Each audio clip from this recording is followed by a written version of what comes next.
The Calderon place looms like a concrete fortress, all sharp angles and tinted glass. Too clean, too perfect. The kind of house that screams, "We've got something to hide," in designer font. I shift in the driver's seat, sweat trickling down my back despite the feeble AC. This rental's seen better days, probably back when Miami was still just a mosquito-infested swamp. Now it's a glittering jewel of a city, but the rot's still there underneath. Always is. "All right, Danny boy," I mutter, eyes fixed on the house's imposing front gate.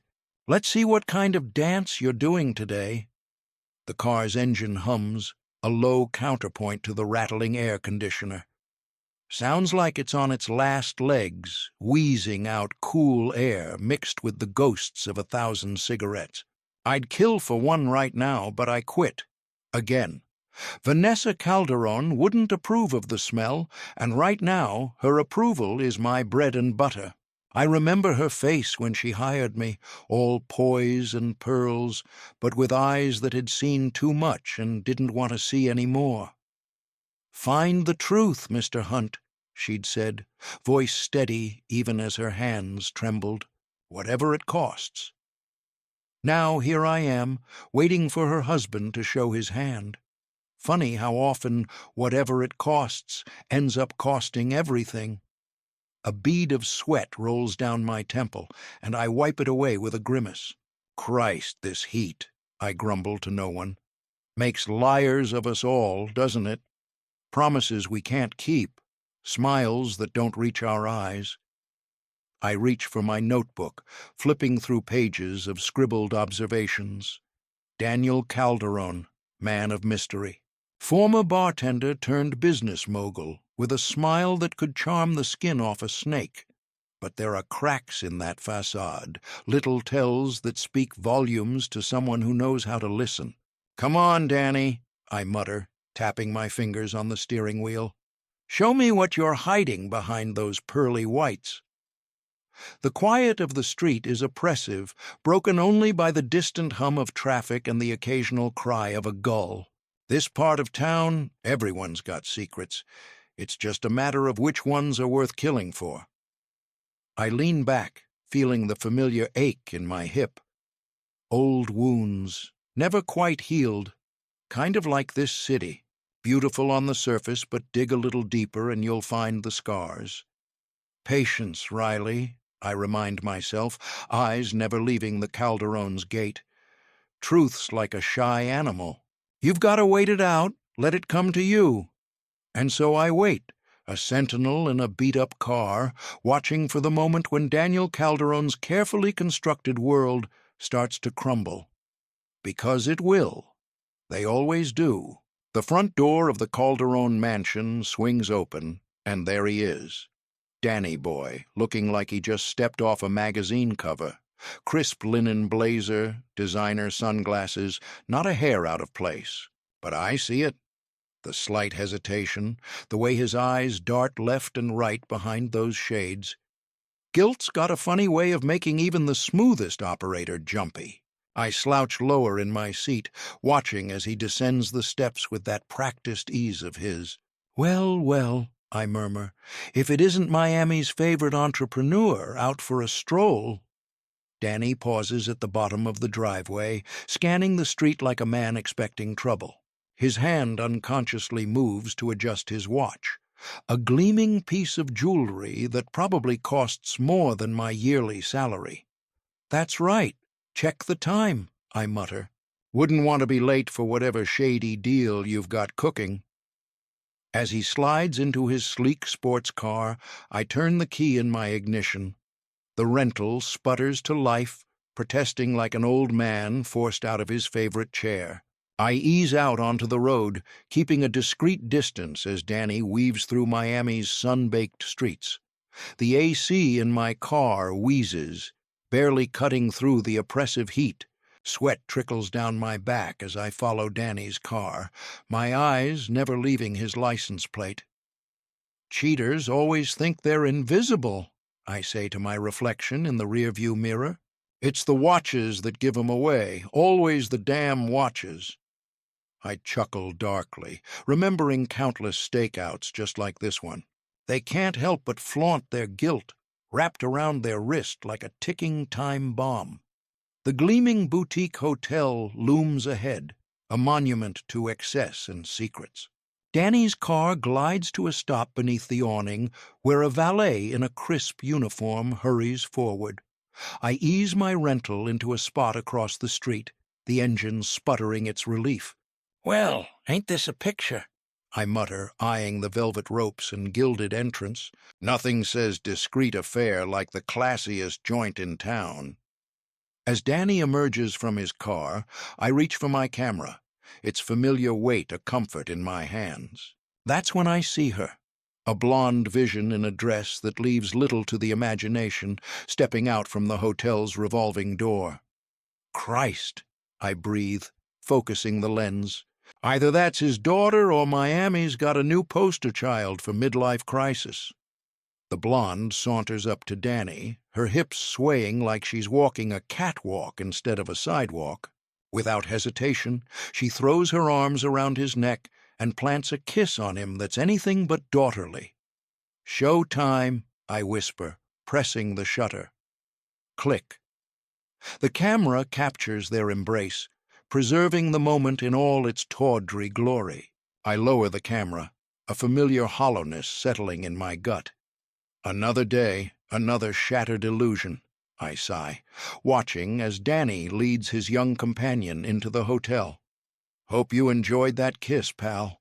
It might be your last taste of freedom for a while." I lean back in my seat, the leather creaking like an old confession. The Miami heat presses against the windshield, a relentless interrogator that never lets up. I loosen my tie, feeling the sweat trickle down my neck. "Sometimes," I mutter, watching the hotel's gilded doors swing shut behind Danny and his blonde, "you don't need to dig for the truth. Sometimes it struts out in heels and doesn't look back." The words hang in the stifling air of the car, heavy with the weight of countless similar scenes I've witnessed over the years. I run a hand through my graying hair, feeling every one of those years in my bones. "Vanessa Calderon," I say to no one in particular, picturing my client's tightly controlled expression. "You wanted proof, darling. Hope you're ready for what comes with it." I reach for my notepad, scribbling down the time and location.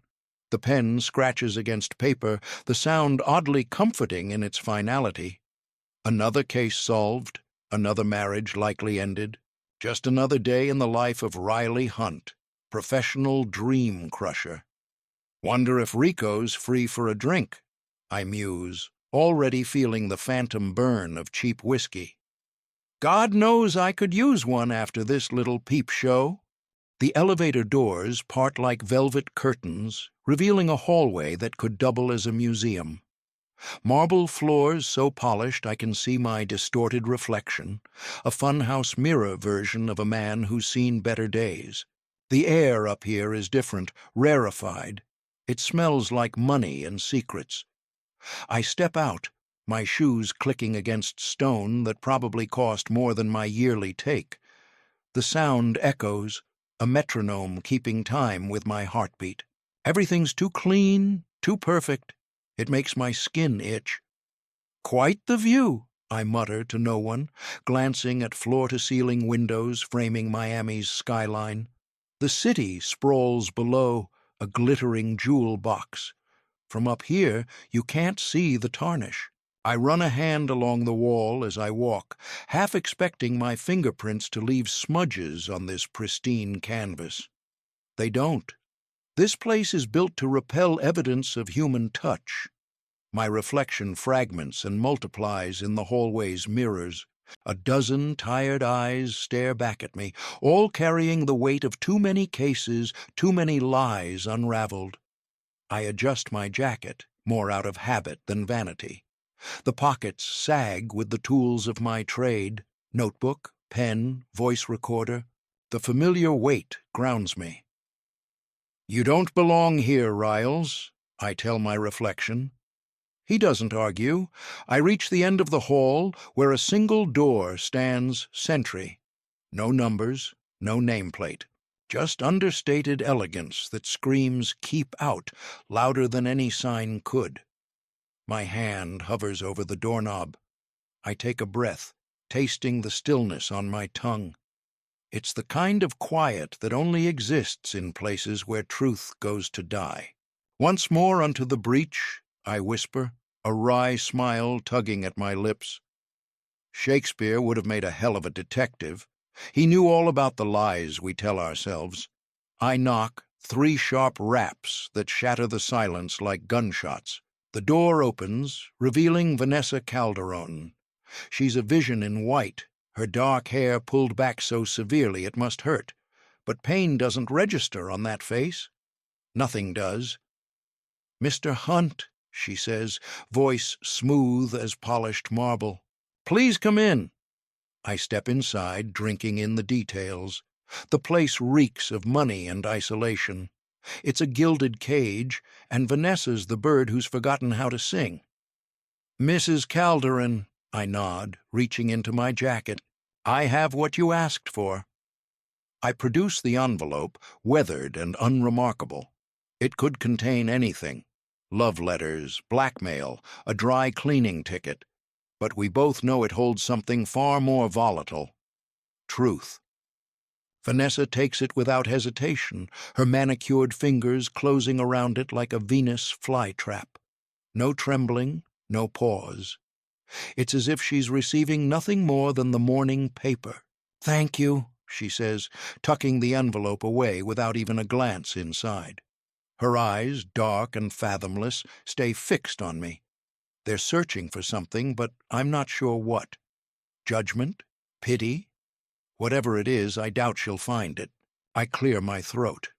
"Don't you want to—" "I know what's in there, Mr. Hunt." She cuts me off, a ghost of a smile playing at her lips. It doesn't reach her eyes. Nothing does. "I've known for a while. You've simply confirmed it." I nod slowly, pieces clicking into place. This wasn't just about finding out the truth. This was about having someone else uncover it, making it real in a way she couldn't ignore anymore. "What now?" I ask, though I know it's none of my business. The job's done. I should walk away. Vanessa turns, presenting her back to me. It's straight as an arrow, tension visible even through the expensive fabric of her dress. "Now, Mr. Hunt, I do what I must, what I've always done. I don't push. Some answers aren't meant for hired guns like me." But as I watch her, I can't shake the feeling that I've handed her more than just an envelope. I've given her ammunition. Vanessa glides to the bar, her movements as fluid as the Miami heat outside. The clink of crystal against crystal cuts through the silence as she pours 2 glasses of something amber and expensive. Probably costs more than my weekly rate. She turns, offering me one, with a carefully manicured hand. "Drink?" I take it, the weight familiar in my palm. "Thanks." But I don't bring it to my lips. Old habits die hard, and in this line of work, you learn to keep your senses sharp. Vanessa doesn't seem to notice, or care, that I'm not drinking. She settles into an armchair, crossing her legs with practiced elegance. The envelope rests on her lap, a ticking time bomb wrapped in manila. With deliberate slowness, she opens it, pulling out the stack of glossy 8-kex 10s. I watch her face, searching for a crack in that porcelain mask, a flinch, a tremor, anything to show the woman beneath the polished veneer. Nothing. She flips through the photos. Daniel with other women, Daniel at high-stakes poker games, Daniel slipping envelopes to men in dark suits. Her face remains as still as a lake on a windless day. It's unnerving, like watching someone practice emotions in front of a mirror. I take a breath, tasting the salt of the ocean on the air. "Mrs. Calderon—" "I've seen enough," she interrupts, sliding the photos back into the envelope. Her voice is steady, controlled, too controlled. "You've been very thorough, Mr. Hunt." I nod, unease crawling up my spine.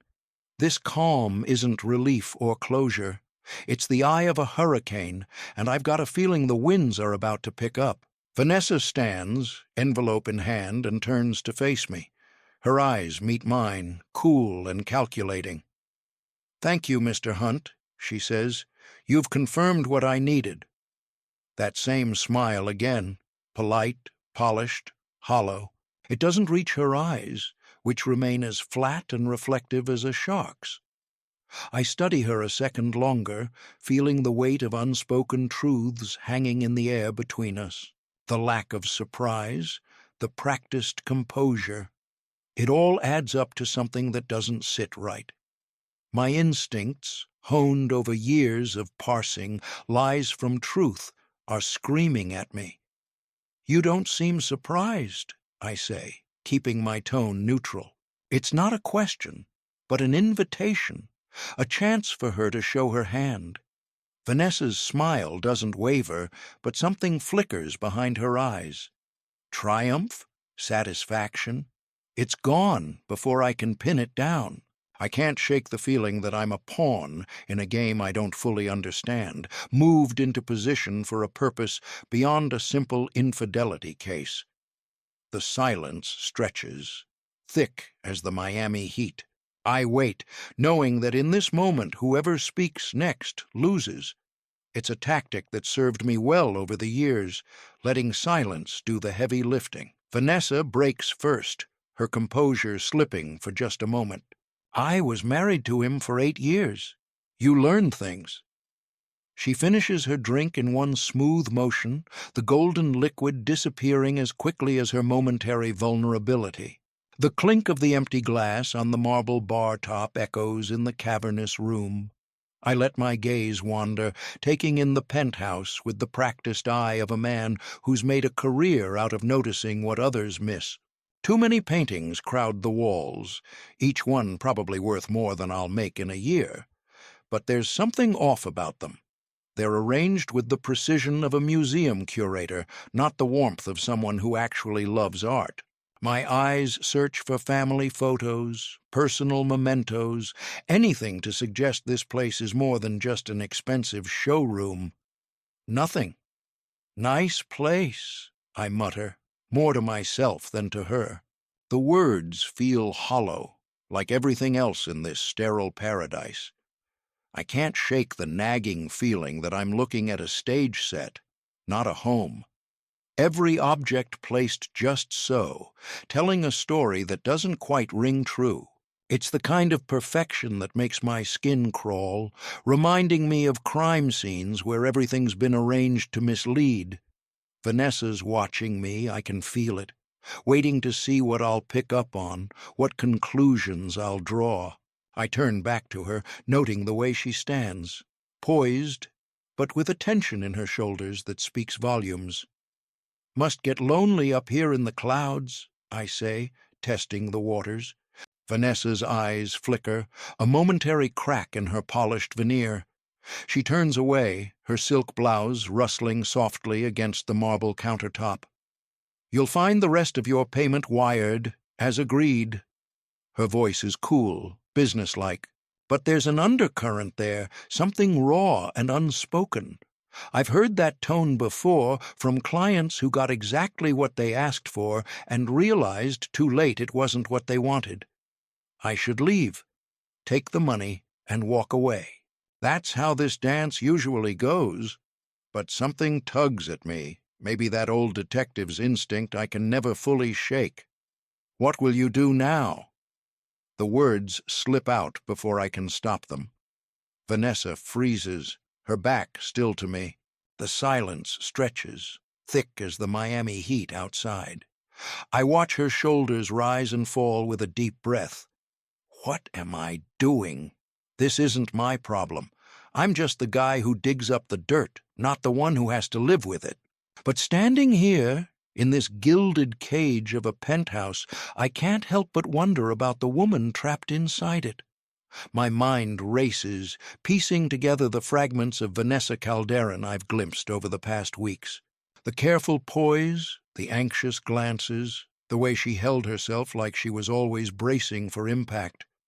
What does a woman like that do when her carefully constructed world starts to crumble? Vanessa turns, her face a mask of practiced calm. "What women always do," she says, a hint of bitterness creeping into her voice.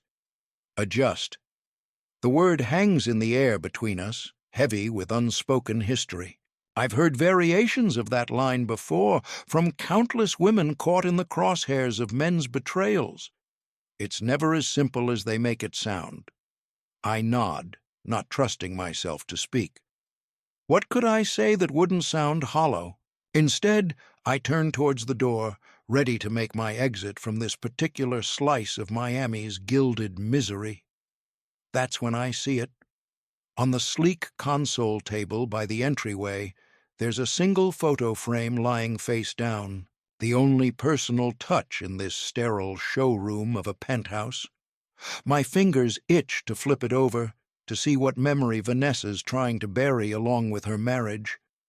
I resist the urge, but I can't help wondering, what snapshot of happiness did that frame once hold? A wedding photo? A candid moment of love before it all went sour? Or maybe it's Daniel's face she can't bear to look at anymore. The weight of untold stories presses down on me as I reach for the door handle. This case is closed, but I can't shake the feeling that I'm leaving with more questions than I arrived with. My hand hovers for a moment over the frame, but I pull back. Some secrets aren't mine to uncover. I've done my job, delivered the truth wrapped in an envelope of damning photographs. What Vanessa does with that truth isn't my concern. I step into the elevator, the soft ding of the doors closing like a period at the end of a sentence. The mirrored walls reflect a man who looks more worn than when he entered this building an hour ago. I loosen my tie, feeling the oppressive weight of Miami's heat, even in this climate-controlled box. She didn't just want the truth, I mutter to myself, watching my reflection's lips move. She wanted confirmation, permission. The words taste bitter in my mouth. I've been in this game long enough to know when I'm being used as a pawn in someone else's chess match. Vanessa Calderon may have hired me to find evidence of her husband's infidelity, but her calm acceptance tells me she was several moves ahead from the start. The elevator descends, each floor taking me further from the rarefied air of the penthouse and closer to the sweltering reality of the street. I can't shake the feeling that I've just handed ammunition to a woman who was already locked and loaded. As the elevator glides downward, something itches under my skin. It's not the tropical heat seeping through the building's walls or the lingering scent of Vanessa's expensive perfume clinging to my jacket. No, this is the familiar itch of a case that doesn't add up, a nagging sensation I've learned never to ignore. I lean against the cool metal wall, replaying the scene in the penthouse. Vanessa's perfectly manicured hands, her eyes that never quite met mine, the way she accepted those photos like she was receiving yesterday's weather report. "Damn," I mutter, running a hand through my graying hair.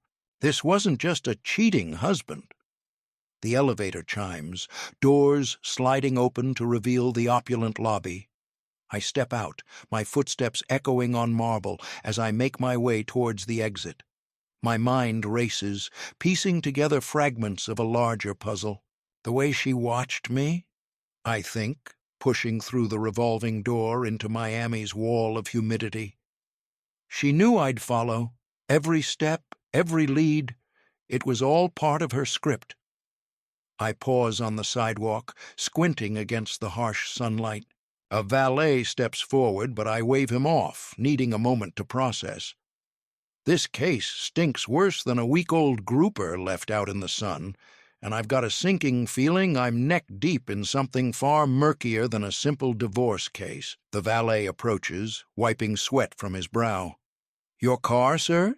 he asks, holding out the rental keys. I nod, accepting them with a grunt. The metal feels unnaturally warm in my palm, like everything else in this city. I slide behind the wheel of the nondescript sedan, but my hand hesitates over the ignition. The leather seat creaks as I shift, reaching into my jacket pocket. My fingers close around the familiar shape of my voice recorder, an old habit from my detective days. Some thoughts are better captured before they slip away, lost in the haze of Miami's heat. I click it on, my voice low and gravelly in the quiet car. Note to self, either I'm being used or I just shook hands with someone more dangerous than her husband. The words hang in the air, heavy with implication. I've seen my share of scheming spouses, but Vanessa Calderone, there was something in those eyes, something calculated, something that makes my instincts scream louder than a Miami nightclub at 2 a.m. I lean back, staring at the lavish entrance of Ocean View Towers through the windshield. The whole setup suddenly feels like a stage, and I'm not sure if I'm the lead or just another prop in someone else's show. Her words replay in my head, each syllable dripping with hidden meaning. What women always do, adjust. The tone wasn't defeat, it was determination. Like chess pieces were already in motion long before I stepped into her penthouse. I rubbed my temples, feeling the start of a headache. "Damn it, Hunt," I muttered to myself. "You're getting slow." My eyes drift to the manila envelope on the passenger seat. Something nags at me, an itch I can't quite scratch. With a sigh, I reach over and flip it open again. The photos spill out. Daniel Calderone in various compromising positions. Nothing I haven't seen 100 times before. But as I shuffle through them, my fingers catch on something new. A slip of paper tucked behind the last glossy print. I pull it out, squinting in the dim light of the car. It's a receipt, the paper cheap and slightly crumpled. "Sunset Pawn," I read aloud, my voice barely above a whisper. The date catches my eye, 3 weeks ago. "Well, well," I murmur, a humorless chuckle escaping my lips. "Looks like Mrs. Calderon had a few errands to run before hiring me." I lean back, the leather seat creaking under my weight. The city buzzes beyond the tinted windows, oblivious to the web I've just stumbled into. I can't shake the feeling that I'm several moves behind in a game I didn't even know I was playing. The receipt's implications hit me like a sledgehammer. I close my eyes, connecting the dots. "The ring wasn't lost," I say to the empty car, my voice tinged with bitter amusement. "It was sold, before the job even started."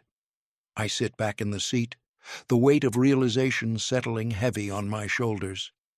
Damn. My mind races, replaying every interaction with Vanessa Calderone. Her carefully chosen words, the controlled desperation in her eyes. It all takes on a new, calculated light. I pull out my notebook, jotting down a quick reminder. VC, pawn receipt. Why? The humidity seeps into the car, making my shirt cling uncomfortably. Miami's heat has a way of making everything feel slightly off-kilter, like the whole city's running a low-grade fever. I tap my fingers against the steering wheel, considering my next move. Vanessa Calderone isn't just a wronged wife anymore. She's become a puzzle, one with sharp edges and missing pieces. "What's your game, Mrs. Calderone?" I mutter, staring at the towering silhouette of the Ocean View Towers. "And why am I your unwitting pawn?" I turn the key, and the engine rumbles to life.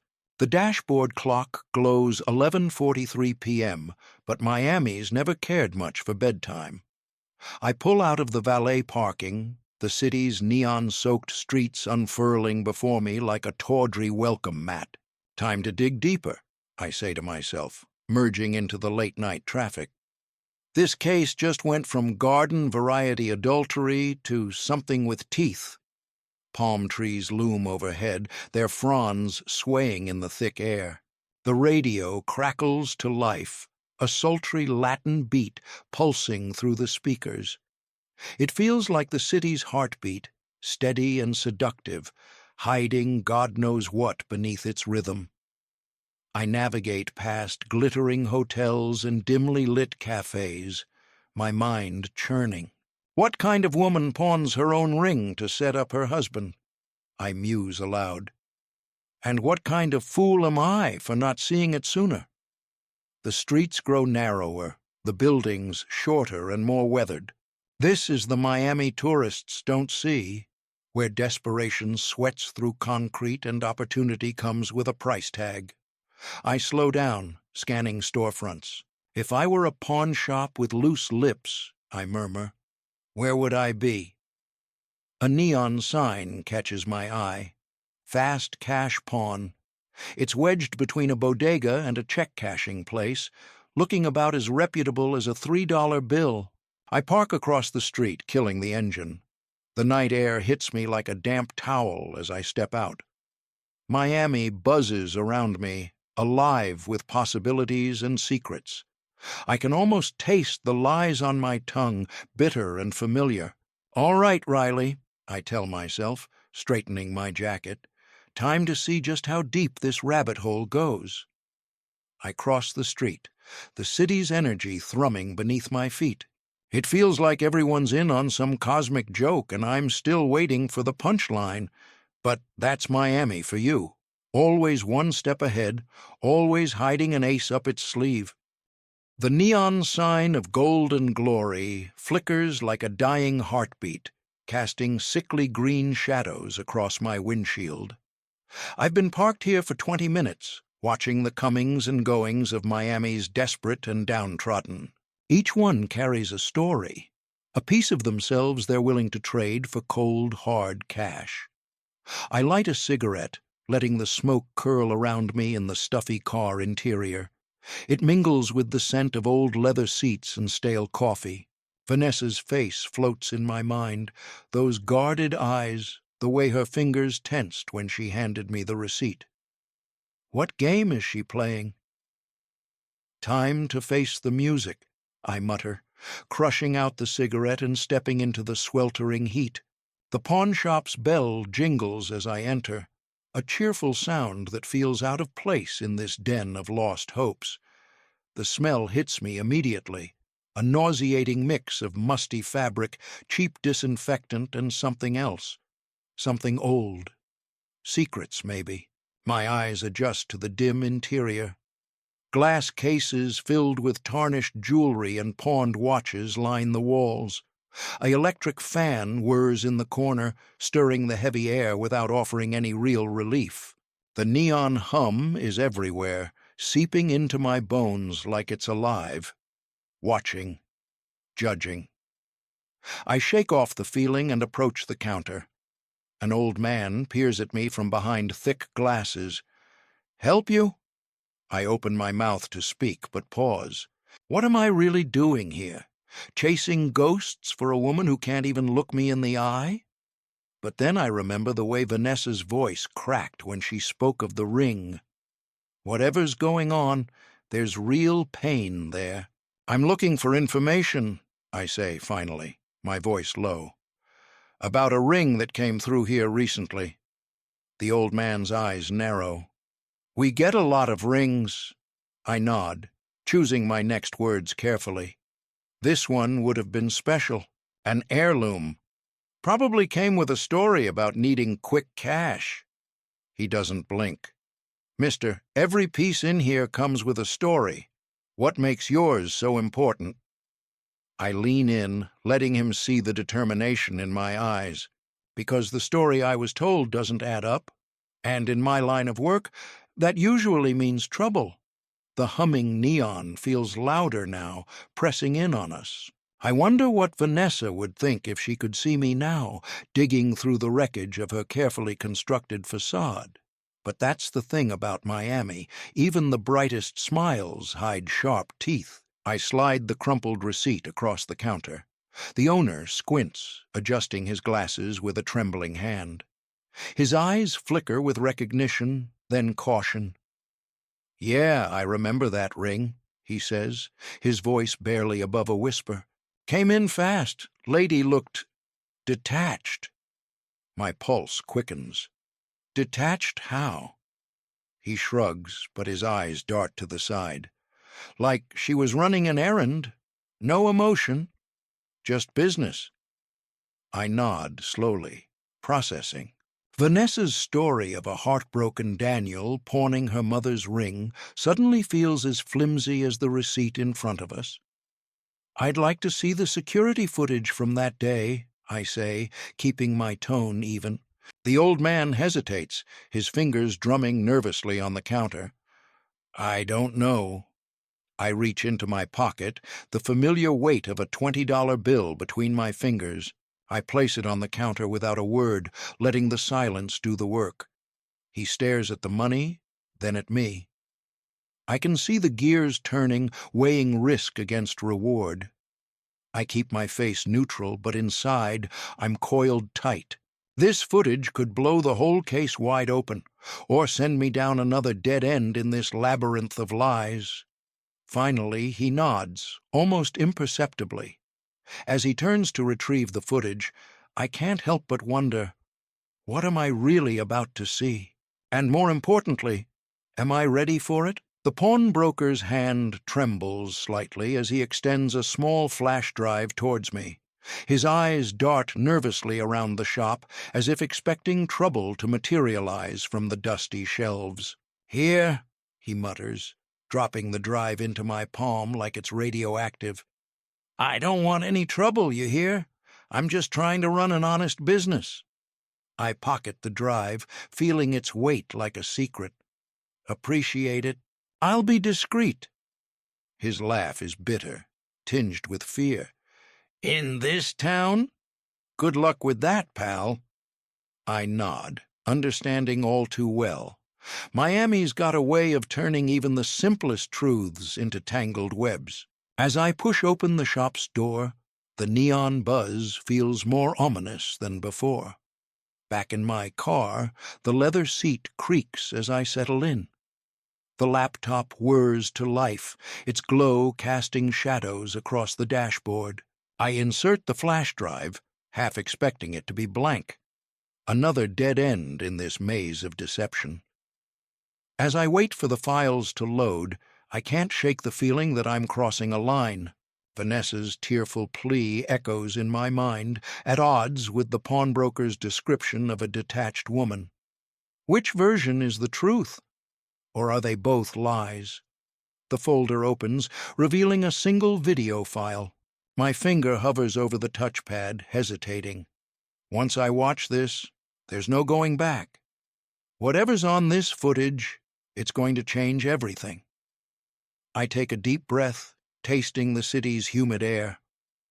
"All right, Vanessa," I mutter to myself. "Let's see what your story really looks like."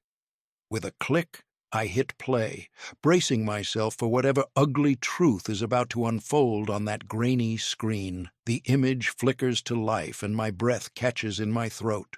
There, in stark black and white, is Vanessa. Not Daniel. My fingers grip the steering wheel, knuckles white. "Well, I'll be damned," I whisper, leaning closer to the screen. She strides into the frame like she owns the joint, all poise and purpose. No trace of the distraught wife I'd met in my office. This Vanessa moves with the calculated precision of a surgeon approaching the operating table. Her eyes scan the shop, taking in every detail. I can almost see the gears turning behind that impassive face.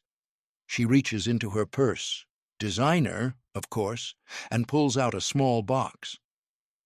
"That's quite the piece you've got there," the pawnbroker's voice crackles through the tinny speakers. Vanessa's reply is cool, controlled. "I'm aware of its value. Let's keep this simple, shall we?" She slides the ring box across the counter, her manicured nails lingering for just a moment. I lean in, searching for any hint of emotion, any crack in her facade, but Vanessa's poker face is impeccable. I pause the video, rubbing my eyes. The pieces are starting to fall into place, but the picture they're forming is uglier than I'd imagined. I light a cigarette, promising myself it's the last one. Again. "Oh, Vanessa," I mutter, exhaling a plume of smoke. "What kind of game are you playing?" I hit play, watching as the pawnbroker's weathered hands cradle the ring box. He pops it open with the reverence of a man who knows quality when he sees it. The overhead lights catch the diamond, sending prisms dancing across his wrinkled face. "This is—" he starts, then pauses, squinting at Vanessa. "You sure about this, ma'am?" Vanessa doesn't flinch. Her voice carries the same crisp efficiency she'd used in my office, but now it's laced with something harder. "I wouldn't be here if I wasn't. Your professional opinion is all I require." The pawnbroker nods, pulling out a jeweler's loupe. He examines the ring with meticulous care, occasionally glancing up at Vanessa. I watch her carefully, searching for any tell. A nervous twitch, a moment of hesitation. Nothing. She's as still as a statue, those large sunglasses hiding whatever's going on behind her eyes. "Lady's got nerves of steel," I mutter, taking another drag. "Or she's one hell of an actress." The pawnbroker finally looks up. "It's genuine, all right, and worth a pretty penny. You looking to sell or just get an estimate?" Vanessa's lips curve into the ghost of a smile. "Let's discuss terms, shall we?" I lean back in my seat, the leather creaking. The pieces are there, but they're not fitting together the way they should. Vanessa Calderon, heiress and grieving wife, calmly hawking a family heirloom? Something stinks, and it's not just the cigarette smoke filling my car. The pawnbroker nods, his fingers tapping a staccato rhythm on the glass counter. He reaches below, rustling papers, then emerges with a crisp receipt. Vanessa takes it, her manicured fingers curling around the slip like it's a lifeline. For a split second, I see it, a crack in that perfect facade. She exhales, shoulders dropping a fraction of an inch, but it's not relief washing over her face. No, this is something else entirely. It's control, pure and cold, settling into place like the last piece of a complicated puzzle. I hit pause, the grainy image freezing on Vanessa's face. That look. I've seen it before, usually right before someone's carefully constructed house of cards comes crashing down. Leaning back in my seat, I fish a cigarette from my jacket pocket, the one I swore to my doctor I'd given up months ago. As I light it, the first hit of nicotine floods my system, a familiar comfort in a case that's becoming increasingly unfamiliar. "What are you playing at, Mrs. Calderon?" I murmur, smoke curling around my words. The laptop screen flickers, Vanessa's frozen image a silent accusation. I take another long drag, letting the pieces tumble in my mind. A missing ring that isn't missing. A distraught wife who's anything but. And me, caught in the middle of whatever game she's running. "You wanted me to find this, didn't you?" I ask the screen, knowing full well it won't answer. Question is, why? The silence of my car is broken only by the distant hum of Miami traffic and the soft crackle of my cigarette burning down. I've got a feeling this case is about to take a sharp turn into territory I'm not prepared for. But prepared or not, I'm in it now. All I can do is follow the trail of breadcrumbs Vanessa's so carefully laid out and hope I don't end up choking on them. I exhale slowly, watching the smoke dissipate in the stale air of my car. So it was never about finding the ring, I mutter, the realization settling like lead in my gut. She just wanted a story clean enough to believe. The pieces are falling into place, but the picture they're forming is uglier than I'd anticipated. I stub out my cigarette and start the engine, the old car groaning to life like it shares my reluctance. As I navigate through Miami's sun-drenched streets, my mind races. What's Vanessa's endgame, and where does Daniel fit into all this? The humidity clings to my skin, a constant reminder of the weight of secrets in this city. I pull up to Vanessa's building, a gleaming monstrosity of glass and steel that seems to mock the gritty reality I've uncovered. The security guard eyes me warily as I approach, his crisp uniform a stark contrast to my rumpled appearance. "I'm here to see Mrs. Calderon," I say, flashing my PI license. He shakes his head, not even bothering to check. "She's out of town, sir." I raise an eyebrow, feigning surprise. "Any idea when she'll be back?" "Didn't say," he replies, his tone making it clear this conversation is over. As I walk back to my car, I can't shake the feeling that I'm several steps behind in a game I didn't even know I was playing. Vanessa Calderon may have hired me, but she's calling the shots. And I'm starting to wonder if I'm not so much a detective as I am a pawn in her elaborate charade. I lean against my car, the metal hot enough to brand through my jacket. "When did she leave?" I ask, keeping my voice casual. The guard squints at me, probably wondering why I care. "Yesterday," he says finally. I nod, but inside, my gut clenches. "Funny," I mutter, more to myself than him. "That's when I found the receipt." The coincidence is too perfect, like a polished stone in a riverbed of chaos. I slide into my car, the leather seat sticking to my shirt. The pieces are falling into place, but the picture they're forming isn't pretty. Back at my office, I spread everything out on my desk. The photos, the video stills, the timelines. The fan in the corner whirs uselessly, pushing around hot air like I'm pushing around theories. I light a cigarette, watching the smoke curl up towards the ceiling. "All right, Vanessa," I say to the empty room. "Let's see what story you're really telling." I start arranging the evidence, lining up dates and times like fence posts around a lie. The photos she gave me of Daniel, supposedly taken over weeks, the pawn shop footage from a single day, her carefully rehearsed story of betrayal and loss. None of it matches, not even close. I lean back in my chair, the old springs creaking in protest. "You're good, Mrs.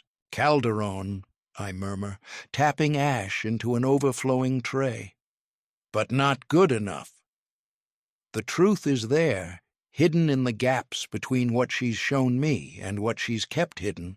It's a story of calculated moves and cold precision, not heartbreak and desperation. I close my eyes, picturing Vanessa's face, those eyes that never quite trusted, that voice with its careful pauses. She wasn't looking for answers. She was crafting an alibi. "So, what's your next move?" I ask the silent office. And more importantly, what's mine? I reach for my phone, scrolling through contacts until I find Lou's number. Old Lou, with his magnifying glass permanently attached to his eye and a lifetime of appraising secrets as much as stones. If anyone can shed light on this ring, it's him. I snap a crisp photo of the ring from the pawn shop footage and hit send. The wait feels longer than it is, each second ticking by like a muted drumbeat of anticipation. When my phone finally buzzes, I snatch it up, nearly knocking over my lukewarm coffee. "Talk to me, Lou," I mutter, opening his message. His reply is short, but it hits like a slug to the gut. "That's not just a ring. It's part of the Marquez estate, stolen last year from a federal lockup." I let out a low whistle, leaning back in my chair. The ceiling fan spins lazily above, stirring the humid air and the scent of stale cigarettes. My mind races, connecting dots I didn't even know existed a moment ago. "Christ, Vanessa," I say to the empty room. "What kind of game are you playing?" I flip through my mental Rolodex, trying to place the Marquez name. It clicks. A drug kingpin taken down in a federal sting last year. The case made headlines for weeks, a parade of seized assets that read like a luxury catalog. And now a piece of that treasure is at the center of my little domestic drama. Except it's not so little anymore, is it? I stand pacing the small confines of my office. Each step is accompanied by the soft tap of my cane, a reminder of old wounds and hard-learned lessons. "Okay, Riley," I tell myself, "time to decide. Do you hand this off to the feds and wash your hands? Or do you keep digging?" I already know the answer. I've never been good at walking away from a mystery, even when it might be smarter to do so. I grab my jacket, check my gun, and head for the door. The neon sign outside my window flickers, casting long shadows across the room. It feels like an omen, but whether good or bad, I can't say. As I lock up, I mutter, "Let's see how deep this rabbit hole goes, Alice." My gut twists as the implications sink in. The humid Miami air suddenly feels oppressive, clinging to my skin like a damp shroud.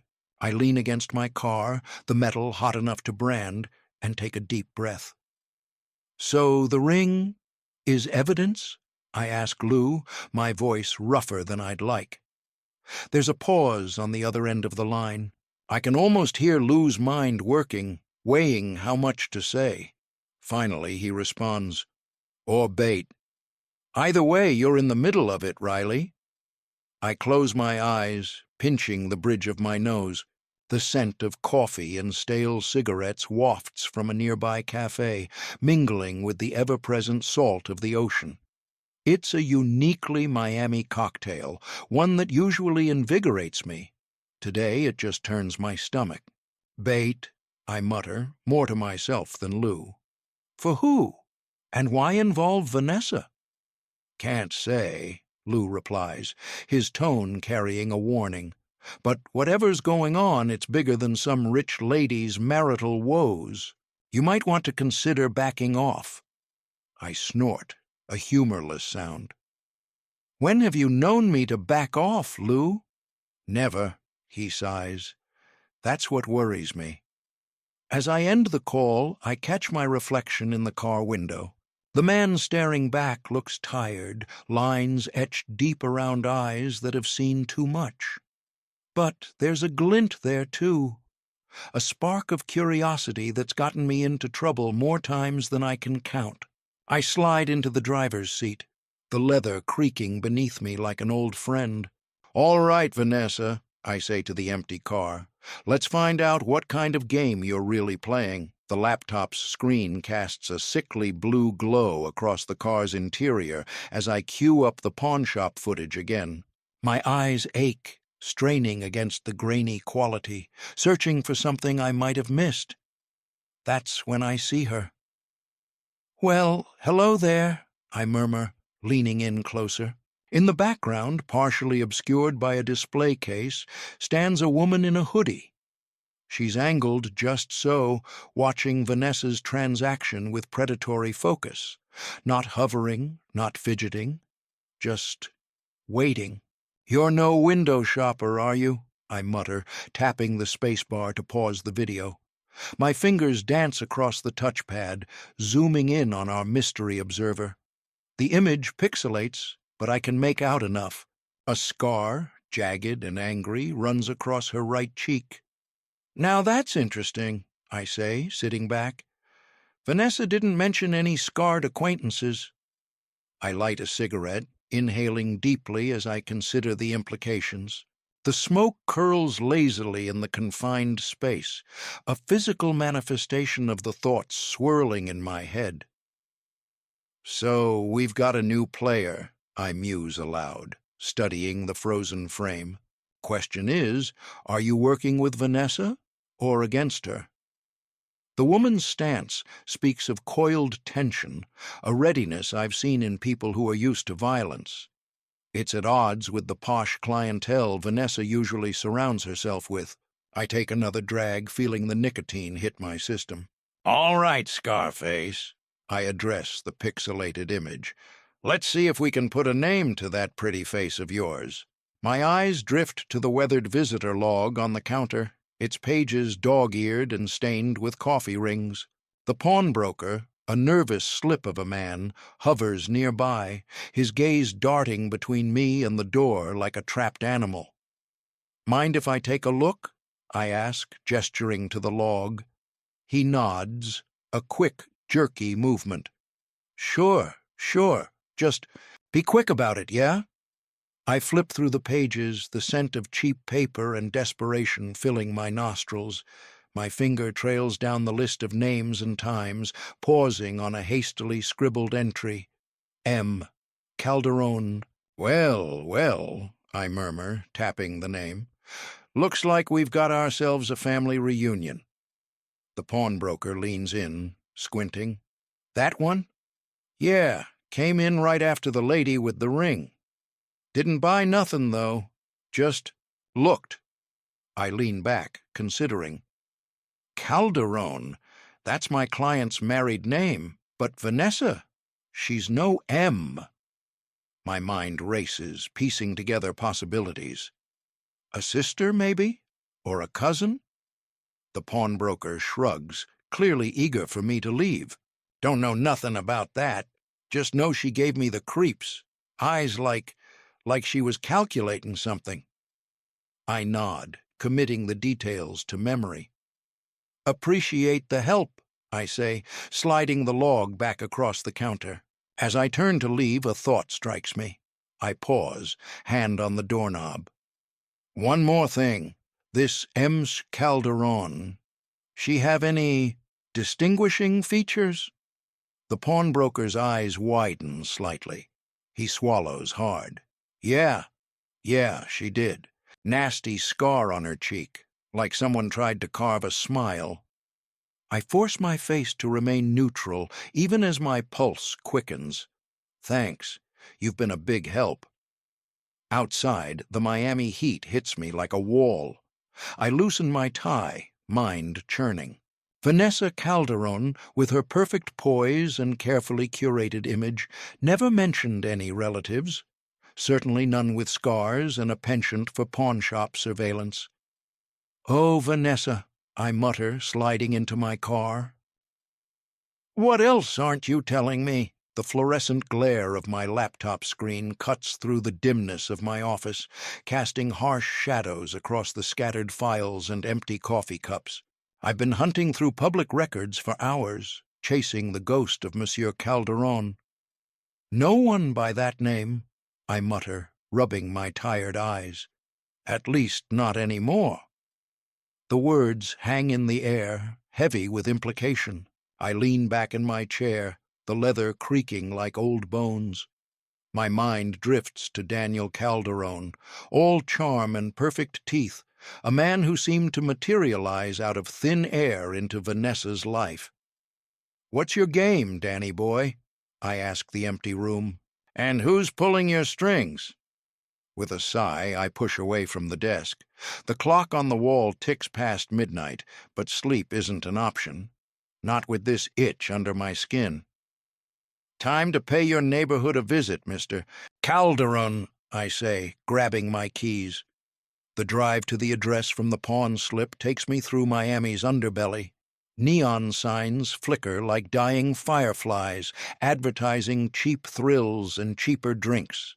The humidity clings to everything, making the air feel thick with secrets. I park across the street from a rundown apartment complex. It's the kind of place where dreams come to die and cockroaches come to thrive. My eyes scan the windows, searching for any sign of life. "Home, sweet home, eh, Daniel?" I mutter, reaching for my cigarettes. "Let's see what skeletons you've got hiding in your closet." As I light up, a shadow moves behind one of the curtains. My hand freezes, lighter, still aflame. Someone's home, after all. And something tells me it isn't our charming friend, Daniel. The cigarette dangles, forgotten from my lips as I approach the building. Peeling paint and rusted railings greet me, a far cry from the polished veneer Daniel presents to the world. The stairwell reeks of stale beer and desperation. Apartment 3B. The door looks like it's seen better days, much like its supposed tenant. An eviction notice hangs there, edges curled and yellowed like an old photograph. I run my fingers over the paper, feeling the grit of time. "How long you been here, buddy?"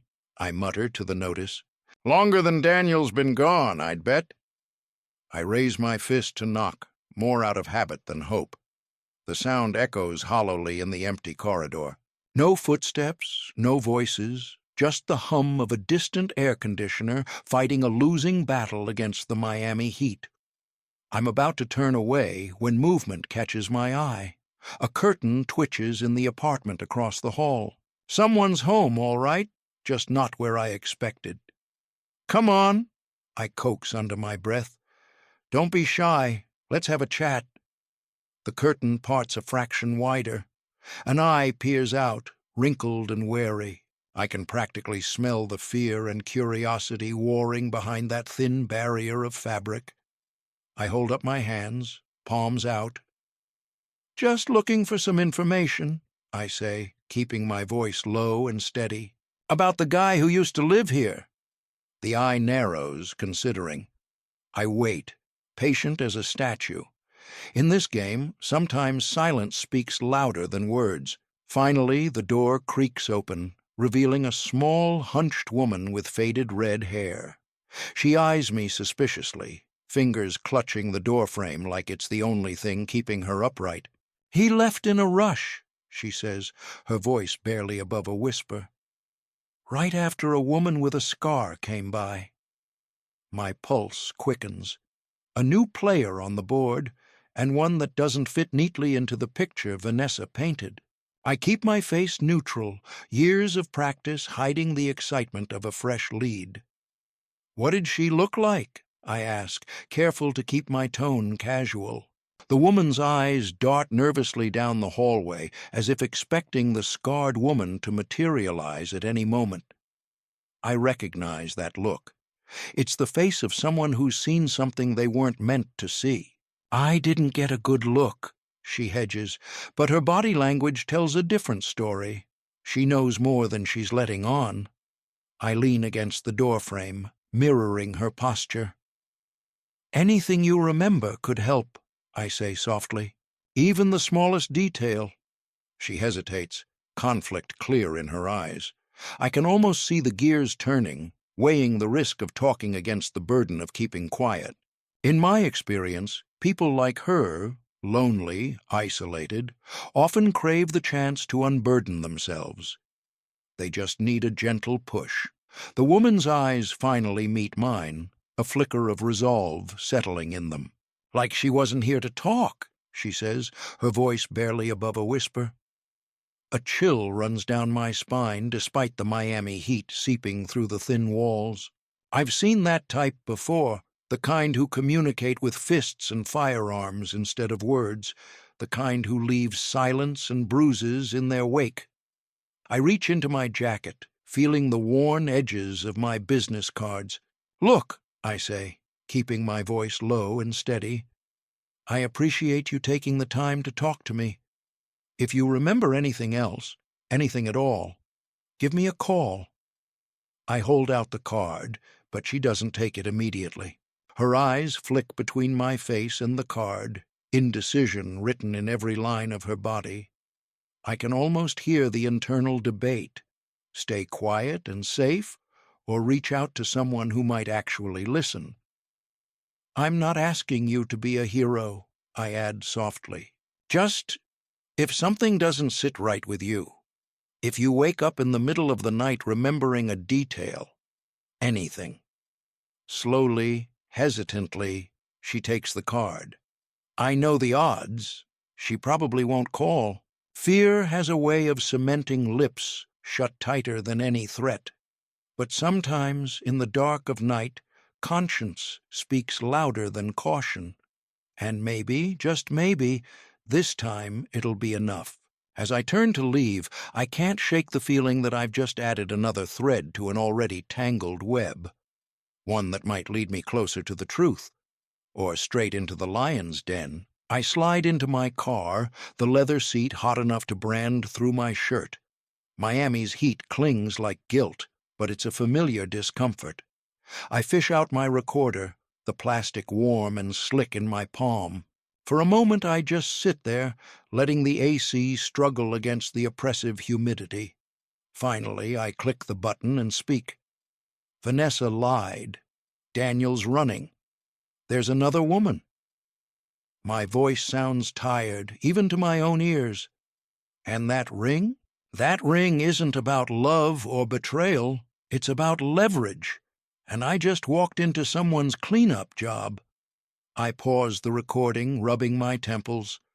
The pieces are there, but they're not fitting together right, like a jigsaw puzzle where someone's bent all the tabs.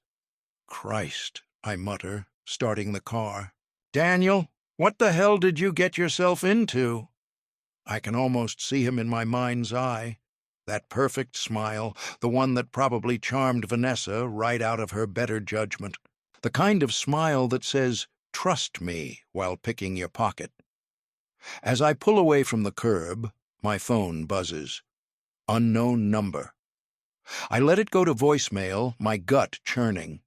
In this city, good news doesn't come from strangers. It comes with strings attached, or not at all. The voicemail dings. I'll listen later when I'm somewhere I can think. Right now, I need a drink and a long, hard look at what I've stumbled into.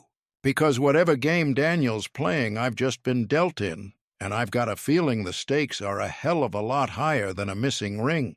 The whirring fan cuts through the silence like a dull knife, its rusty blades barely stirring the thick Miami air. I've been sitting in this darkness so long my eyes have adjusted, picking out the silhouettes of filing cabinets and the harsh edges of my desk. The clock on the wall ticks away another sleepless night, each second another nail in the coffin of my better judgment. I lean forward, hitting play on the pawnshop footage for what must be the 100th time. The grainy black and white flickers to life, and I watch the dance unfold again. It's a choreography I know by heart now, each step seared into my weary mind. "What are you hiding?" I mutter to the ghostly figures on the screen, my voice rough from disuse and too many cigarettes. The silence offers no answers, just the endless loop of shadowy figures and unspoken deals. I rub my eyes, feeling the grit of exhaustion. My body begs for rest, but my mind won't let go. It's like trying to piece together a jigsaw puzzle in the dark, each new clue only revealing how little I truly understand. I reach for the bottle of bourbon on my desk, the glass cool against my calloused fingers. The amber liquid catches what little light seeps through the blinds, reminding me of Vanessa's eyes. Beautiful, dangerous, full of secrets. "Cheers, sweetheart," I mutter, raising the glass in a mock toast, to the lies we tell ourselves.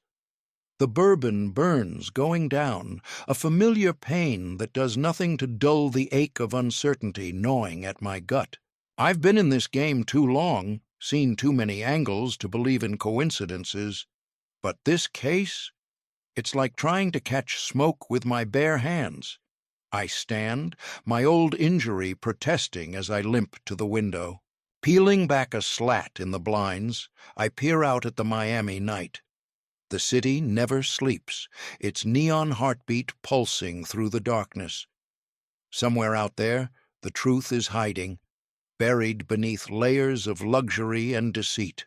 "What's your play?" I ask the empty room, my reflection in the glass a stranger even to myself. "Who's pulling the strings?" The pawnshop footage starts again, the soft click of the tape rewinding a metronome to my spiraling thoughts. I turn back to my desk, to the endless cycle of questions without answers. Sleep can wait. The truth won't. Vanessa's face fills the grainy screen once more, a study in composure. Her dark eyes, usually hidden behind those oversized sunglasses, are exposed now. They betray nothing as she slides the ring across the pawnshop counter, her movements precise, almost mechanical. "What are you hiding, Nessa?" I murmur, leaning in closer. The fan's rhythmic wheezing provides a soundtrack to her performance. You're too controlled, too rehearsed. I've seen that look before. It's the face of someone executing a plan, not desperately seeking help. The elegance is there, sure, but it's a mask. A carefully constructed facade that's starting to show cracks under scrutiny. My gaze drifts to the photo propped against my desk lamp. Daniel's megawatt smile beams out at me, but it's the man beside him that holds my attention. Older, distinguished, with eyes that have seen too much. He's got his arms slung around Daniel's shoulders, casual as you please, but there's tension in the set of his jaw. "Who the hell are you?" I ask the stranger's frozen image. "And what's your stake in this game?" The silence of my office offers no answers, just the persistent tick of the wall clock and the hum of a city that never truly sleeps. I run a hand over my face, feeling the stubble of too many sleepless nights. "Christ, Hunt," I mutter to myself, "you're chasing ghosts and shadows. What if there's nothing to find?" But even as the words leave my lips, I know it's a lie. There's always something to find in Miami. The trick is surviving long enough to uncover it. I reach for the bottom drawer of my filing cabinet, the metal groaning in protest. Inside, stacks of manila folders from my academy days sit collecting dust. Most of it's useless now, outdated procedures, old case studies, but sometimes the past holds the key to the present. My fingers dance over the tabs until I find what I'm looking for. Interagency Operations, 2015. I pull it out, the musty smell of aged paper hitting my nostrils. As I flip through the pages, I fish my cell from my pocket. Time to cash in a favor. The phone rings 3 times before a gruff voice answers. "Martinez." "Hey, Carl, it's Hunt." A pause. "Riley? Jesus, it's been what, 5 years?" "At least," I say, scanning the files. "Listen, I need a favor." "Off the books." Carl's sigh crackles through the speaker. "Why do I get the feeling this is going to give me an ulcer?" "Because you know me too well," I reply, allowing a hint of dark humor to creep into my voice. "I need info on a Fed. DEA, I think. Name's Robert Vega." The silence on the other end stretches just a beat too long. "Vega? You sure you want to poke that bear, Riley?" My gut tightens. "That bad, huh?" "Let's just say he's made some powerful friends. And enemies. Give me an hour. I'll see what I can dig up." I hang up, my mind already racing. What kind of hornet's nest am I kicking here? True to his word, Carl calls back in 58 minutes. His voice is low, cautious. "Robert Vega, DEA hotshot. Known for high-risk ops, mostly dealing with stolen assets recovery." I scribble notes, my pen scratching against the cheap notepad. "Go on." "Thing is, he was suspended 2 years ago. Internal investigation. Nothing stuck, officially, but—" "But?" I prompt. Carl lowers his voice further. "Rumors, Riley. Nasty ones. Side deals, skimming recovered assets. The kind of stuff that makes both sides of the law want you dead." I lean back in my chair, processing. "Thanks, Carl. I owe you one." "Yeah, well, next time buy me a beer instead of dragging me into your mess," he grumbles, but there's no real heat behind it. As I hang up, I stare at the photo again. Vega's face seems to mock me now, a Cheshire cat grin hiding a multitude of sins. "What's your angle?" I murmur to the empty office. "And how deep are you in this, Vanessa?" The questions hang in the air, unanswered. But one thing's clear. I've stumbled into something far bigger than a simple case of marital infidelity. And in Miami, that usually means I'm in way over my head. My gut tightens, a familiar knot of dread settling in like an unwelcome houseguest. The pieces are falling into place, but the picture they're forming is uglier than I'd imagined. The ring, the pawn ticket, Vanessa's lies. It's all there, laid out like a con artist's chessboard. Damn it, I mutter, rubbing my temples. This isn't about a cheating husband or a jealous wife. It's about money, cold, hard cash, and whatever else that ring might be worth. I reach for the phone, my fingers hesitating for just a moment before dialing. The line rings 3 times before a gruff voice answers. "Lou, it's Hunt." "Hunt? Christ! Do you know what time it is?" Lou's voice is thick with sleep and irritation. "Sorry to wake you, but I need to know something. That Marquez ring, was it ever recovered officially?"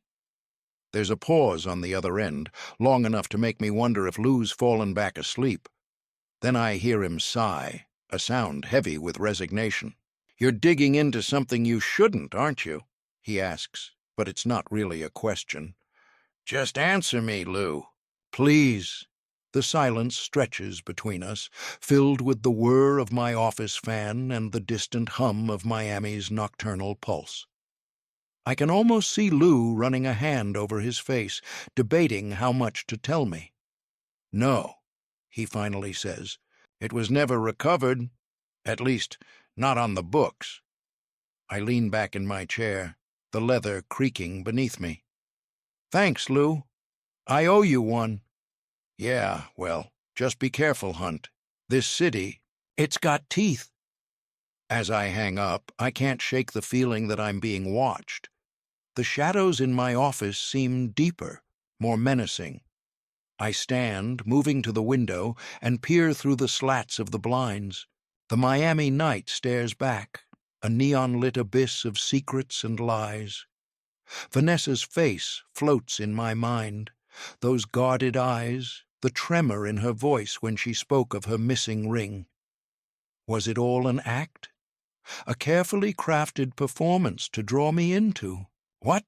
A recovery operation? A heist? I turn back to my desk, eyeing the scattered files and photos. Whatever game Vanessa's playing, I'm just a pawn. And in Miami, pawns tend to end up face down in Biscayne Bay. I pick up the phone again, my fingers hovering over Lou's number. Something's not adding up, and I need more. The line connects after 2 rings. "Lou, it's me again. What did you mean about the ring? What kind of signature are we talking about?" There's a heavy sigh on the other end. "Hunt, I shouldn't have said anything. This goes deeper than you know." I press on, my voice low and insistent. "I'm already in it, Lou. Whatever it is, I need to know what I'm dealing with." "It wasn't just a ring," he says, his words carefully measured. "That piece unlocks more than a vault. It's a signature." My mind races, piecing together fragments of the puzzle. A signature. Access. Power. What kind of game was Daniel Calderon mixed up in? "What does that mean, Lou? A signature for what?" The silence on the other end is deafening. I can almost hear Lou's internal struggle, weighing loyalty against self-preservation. "I can't say more," he finally responds, his voice tight. "You're too close, Hunt. Be careful." The line goes dead, leaving me with more questions than answers. I set the phone down, my hand lingering on its surface. The fan continues its lazy circles, stirring the humid air thick with unspoken dangers. I turn to the window again, scanning the street below. Miami's neon glow feels less like glamour now and more like a warning. Somewhere out there, Vanessa, Daniel, and God knows who else are moving pieces on a board I can barely see. "Too close," I mutter to myself, tasting the irony. As if there's anywhere safe to stand in this mess, I need air. The walls of my office are closing in, each dusty file and faded photograph a silent accusation. I grab my jacket, more out of habit than necessity, and hit the streets. Miami at night is a different beast. The air clings to my skin, hot and heavy as a guilty conscience.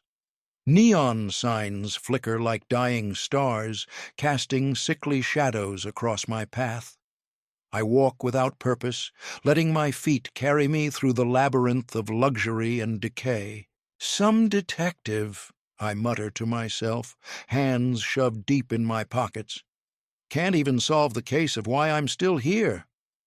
A couple stumbles past, laughing too loudly, reeking of expensive cocktails and cheap promises. I give them a wide berth, my mind drifting back to Vanessa's perfectly controlled facade. Was it all an act? Every trembling word, every vulnerable glance? The hairs on the back of my neck prickle. Someone's eyes are on me. I can feel it. Not the casual glance of a passerby, but the focused attention of a predator. I keep walking, forcing myself not to look back. My steps are measured, casual, but my senses are on high alert, cataloging every reflection, every shadow. "All right, Hunt," I mutter under my breath.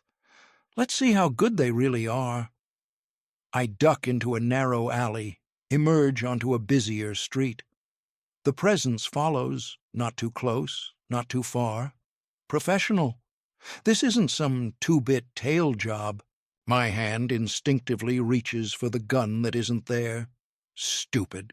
I left it back at the office, thinking a walk would clear my head. Now my head's the only thing that might keep me alive. I spot a late-night cafe, its windows fogged with the breath of insomniacs and lost souls.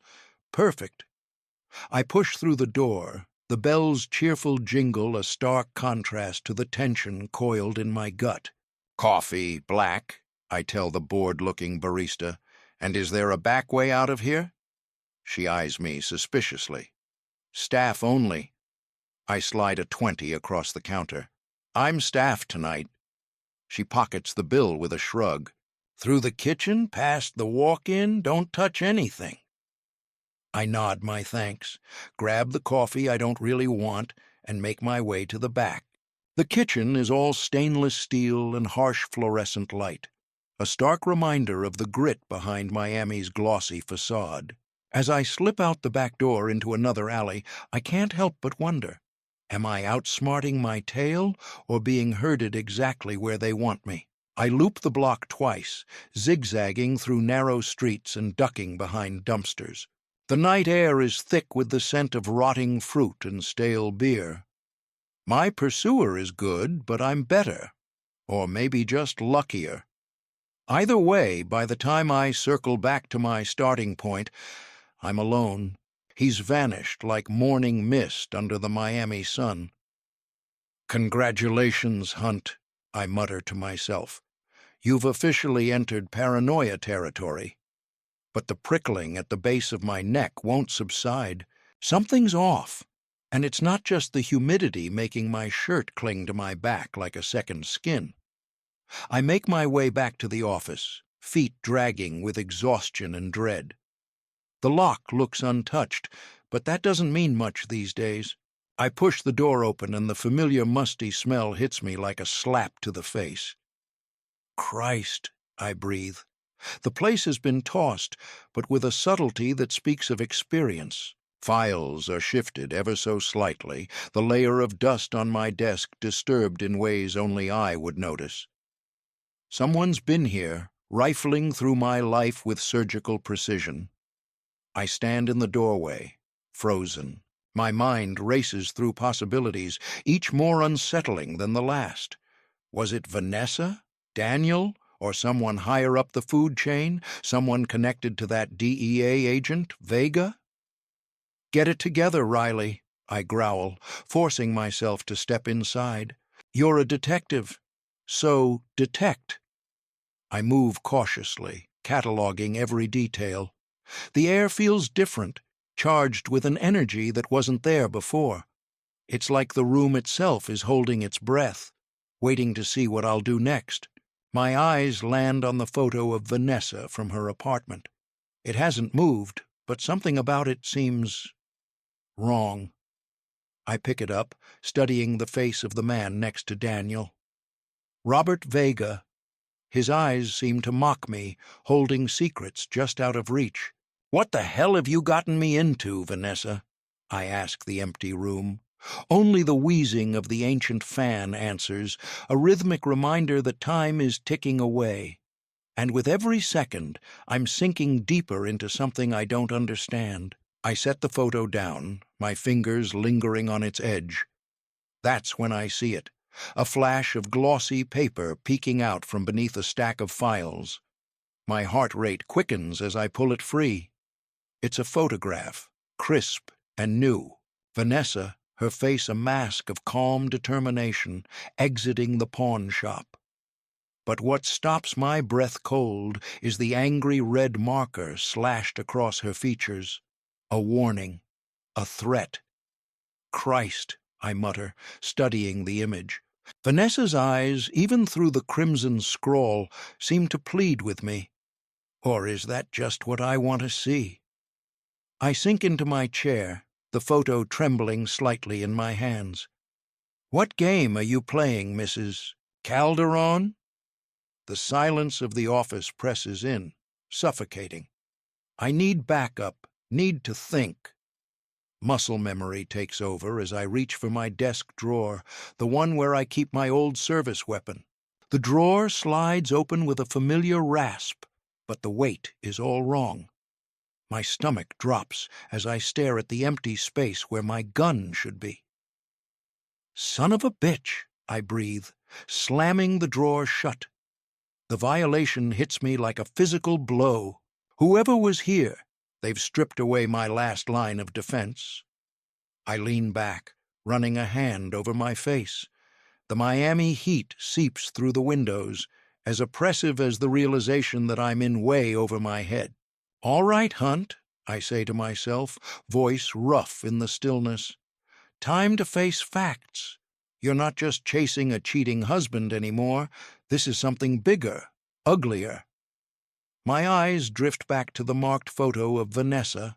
Despite everything, a part of me still wants to believe in her desperate eyes, her trembling voice when she first walked into my office.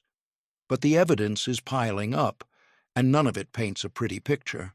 "I thought I was hired to catch a cheater," I mutter, the irony bitter on my tongue.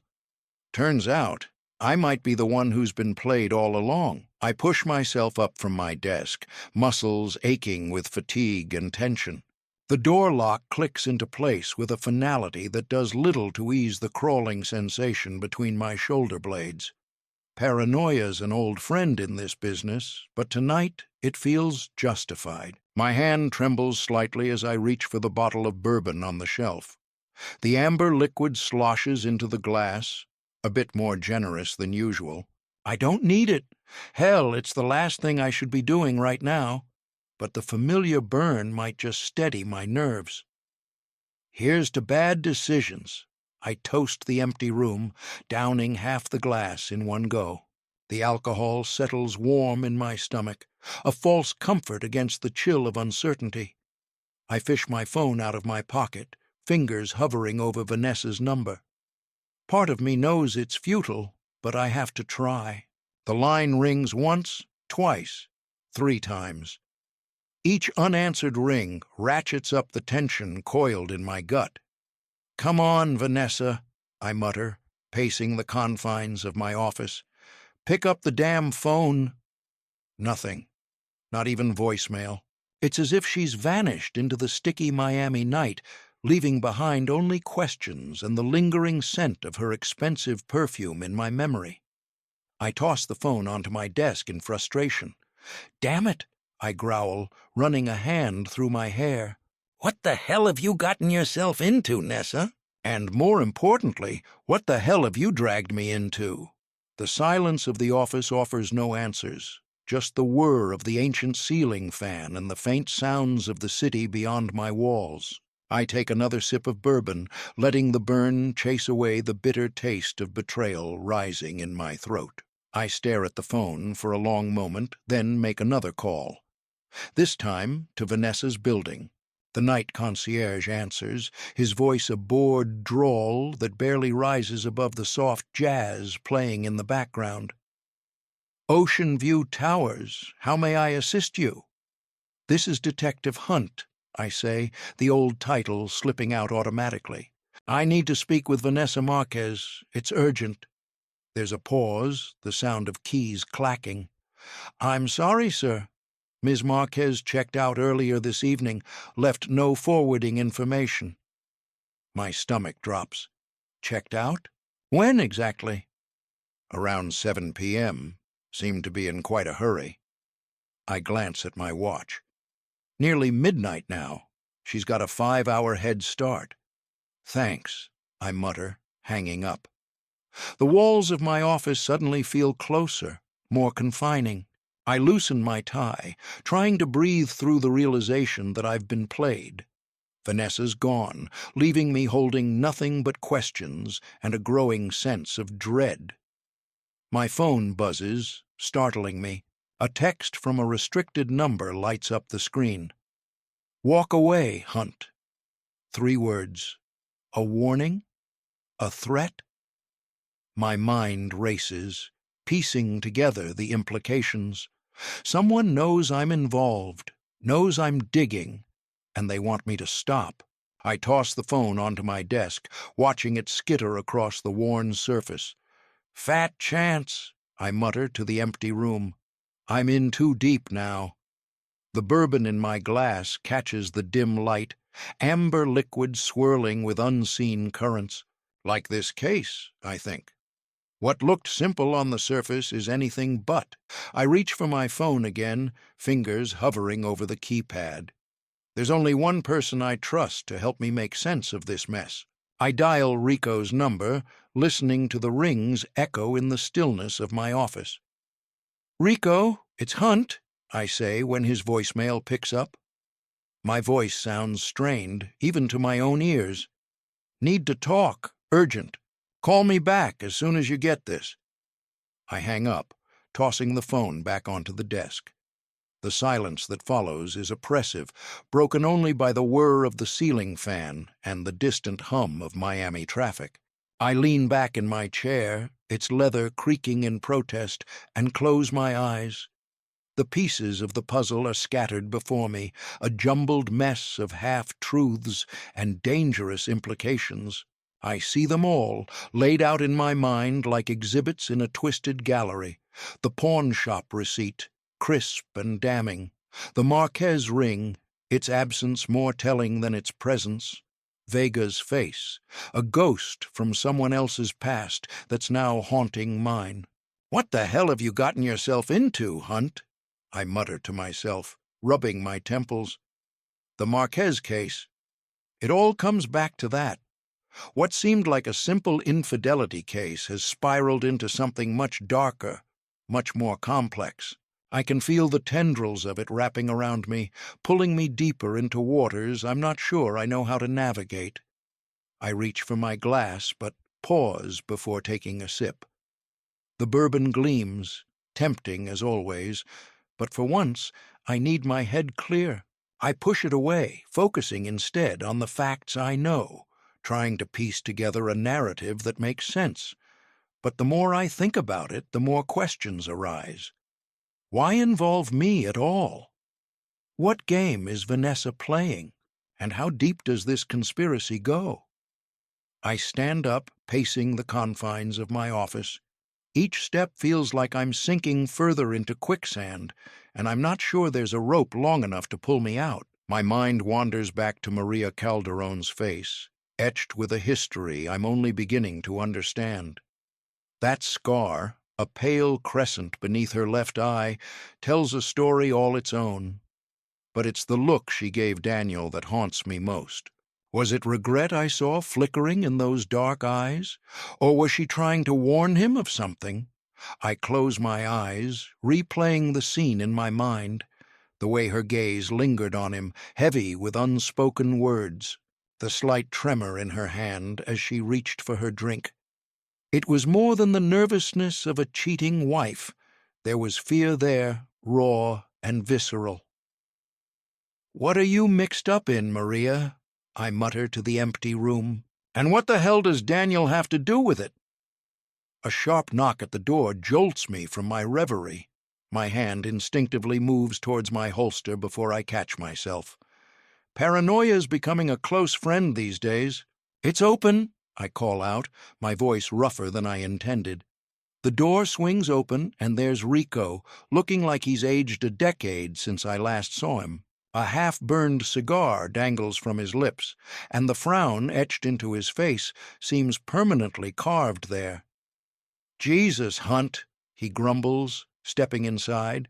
"You look like hammered shit." I manage a wry smile. "Always the charmer, Rico. Thanks for coming." He grunts, closing the door behind him. The smell of cheap tobacco fills the room, mingling with the stale air and lingering whiskey fumes. It's a scent that screams trouble louder than any words could. "This better be good," Rico says, settling his bulk into the chair across from my desk. I was in the middle of a very important nap. Rico's eyes bore into me, heavy with a knowledge that makes my stomach churn. The cigar smoke coils around him like a shroud, lending an eerie quality to his next words. "You're in something federal," he says, his voice low and gravelly. "And messy. You want out. Do it now." My throat tightens. Federal. The word hangs in the air, charged with danger. I've danced on the edge before, but this feels different. Darker. "What are you talking about, Rico?" I ask, fighting to keep my voice steady. He doesn't answer. Instead, he reaches into his jacket and pulls out a worn manila folder. It lands on my desk with a soft thud that seems to echo in the cramped office. "Take a look," he says, leaning back in his chair. With hesitant fingers, I open the folder. My eyes widen as I scan the contents. DEA surveillance logs, detailed reports, photos, and there, staring back at me from glossy 8x10s, are the faces that have been haunting my dreams. Vanessa Calderon, her elegant features twisted with anxiety, caught in a clandestine meeting. Robert Vega, the suspended DEA agent, his eyes darting furtively in a grainy nighttime shot. Daniel Calderon, his charm replaced by a cold, calculating stare as he passes something to an unseen figure. All tied together in a web of deceit that I've stumbled into blindly.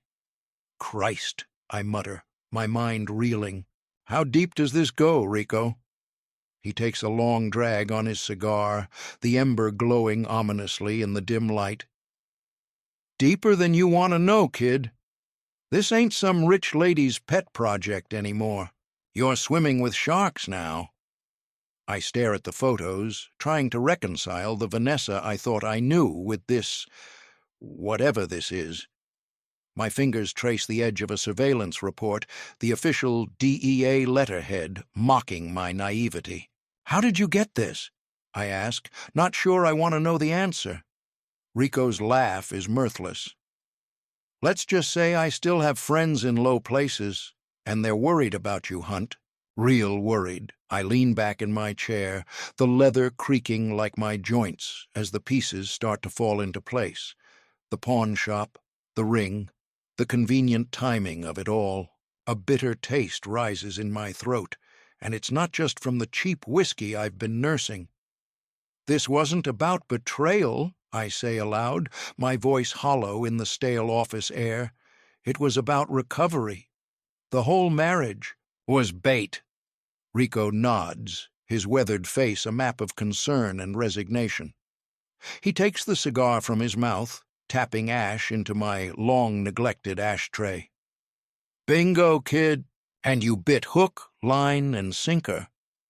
I rub my temples, feeling the headache building behind my eyes. But why me? Why drag a washed-up PI into this mess? "Because you're expendable," Rico says, his bluntness cutting through my fog of self-pity.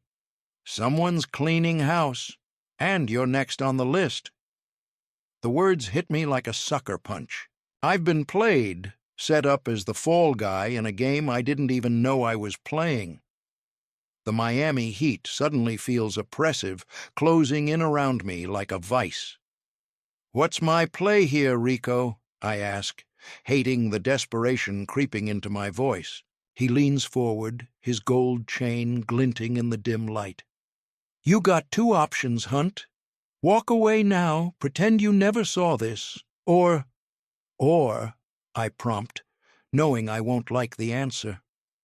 Rico's eyes meet mine, hard and unyielding.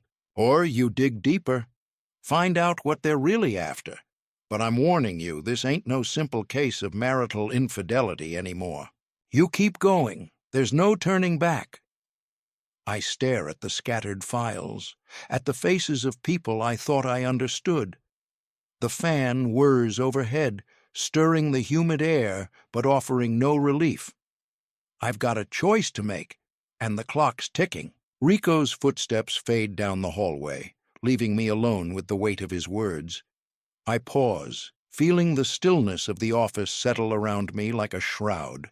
My eyes drift to the blinds, their slats cutting the fading Miami sunlight into thin, accusatory lines across my desk. I move slowly, each step deliberate, until I'm inches from the window. My fingers part the blinds, just enough to peer out at the cityscape below. The glittering towers and neon-lit streets suddenly seem alien, a facade hiding countless secrets and lies. "Quite a view, eh, Hunt?" I mutter to myself, my voice sounding hollow in the empty room.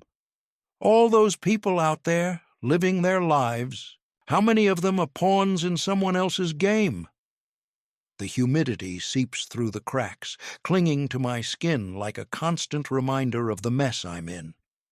I loosen my tie, feeling as if it's choking me with the truth I've uncovered.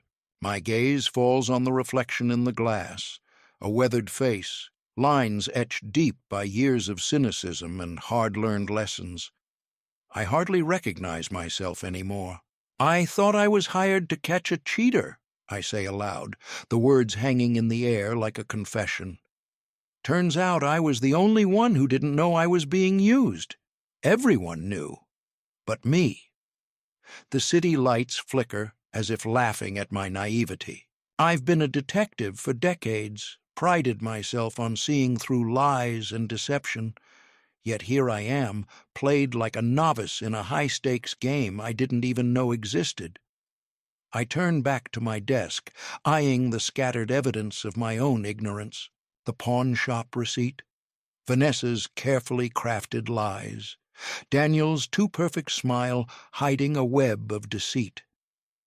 "You're getting old, Riley," I chide myself, sinking into my chair, letting a pretty face and a sob story cloud your judgment.